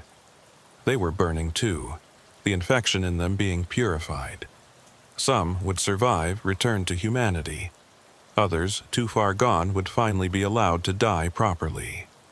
The fire reached the deep places, the original sources of infection where things from outside had first broken through. These fought back, trying to retreat to their own realm, but the fire followed them, sealing the breaches as it went. Eustace felt realities separating, the boundaries between worlds reasserting themselves, becoming solid again after centuries of erosion. Then, just as suddenly as it had begun, it was over. Eustace found himself lying on cold stone, his hand resting on what looked like ordinary cave moss. The massive fungal mass was gone, leaving only natural cave formations. The others were scattered around him, all unconscious but breathing. Rebecca was herself again, her eyes brown, Minerva's presence gone but somehow at peace. They climbed out of the shaft to find chaos above. The Prometheus group's operation was in ruins, their equipment dead, their computers wiped clean. Several of their workers were being treated by paramedics, apparently suffering from what looked like severe allergic reactions, but was actually their bodies rejecting the last traces of infection. The official story, constructed over the following weeks, was that the Prometheus group had been conducting illegal biological experiments that had gone wrong, resulting in the release of a toxic fungus. The company was shut down, its assets seized, its leadership prosecuted for various environmental and safety violations. The true nature of what they'd been attempting was buried in classified files that would hopefully never see daylight. The 5 who'd channeled the cleansing fire were changed, as Minerva had warned. They could sense the thin places now, feel where reality had been wounded, even if it was healing. They became the new guardians, more effective than the old network, because they could feel threats developing before they manifested. But they also carried a burden, the memory of touching something utterly alien and hostile to human life, and the knowledge that such things existed just outside the boundaries of normal reality. Eustace returned to his cabin outside Hazard, but he didn't need his maps anymore. He could feel the mountain's health, sense that the ancient infection was truly gone. The caves were just caves now, The forests just forests, dark and dangerous in natural ways, but no longer harboring things that should not exist in this world. Rebecca Sloan became the keeper of Minerva's journals, adding to them with her own experiences and those of others in the network. She established a proper archive, a resource for future generations in case other infections appeared. Because, as Minerva had written in her final entry, found sealed in a jar buried beneath the old Sloan house, the mountains are old, older than the infections that have plagued them. They existed before the thin places formed, and they will exist after those places heal. Our job is not to defeat the mountains or the darkness they sometimes harbor, but to stand guard at the boundaries, to be the immune system that responds when something foreign tries to take hold. We are not warriors or heroes. We are antibodies, and our purpose is to maintain the health of the world we were born to protect. The Yates land was eventually reclaimed completely by the forest. Within 5 years, no trace remained of either the original compound or the Prometheus excavation. The caves below were sealed, not by human hands, but by natural geological processes that seemed almost deliberate. Birds returned to that part of the forest, and deer trails crossed where buildings had once stood. But sometimes, on quiet nights when the moon was full, locals reported seeing a figure in an old-fashioned dress standing at the forest's edge. Not threatening or hungry, just watching, keeping guard. They said she looked peaceful, finally at rest after decades of struggle. They said she looked like she was home. Eustace lived another 7 years after the cleansing, training new guardians, teaching them to recognize the signs of infection, showing them how to stand firm at the boundaries between worlds. When he died, it was peacefully, in his sleep, his work complete. His funeral was attended by hundreds, people he'd saved directly and indirectly, people who understood that the world was safer because of his sacrifice. The mountains remain, ancient and enduring. They still hold darkness in their valleys and under their stones, but it's natural darkness now, the kind that belongs in this world.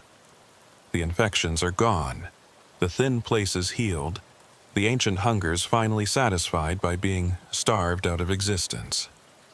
But the guardians remain too, watching, waiting, ready to respond if new infections appear.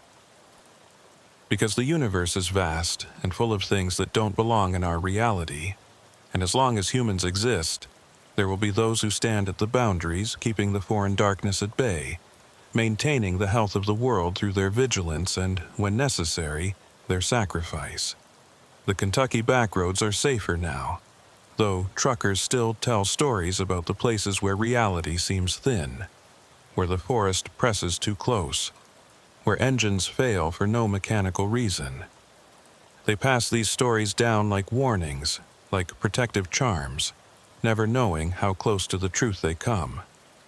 And somewhere, in journals and archives carefully maintained, the real story waits, ready for the next generation of guardians who might need to know what once lurked in these mountains, and what might lurk there again if the watch is ever abandoned.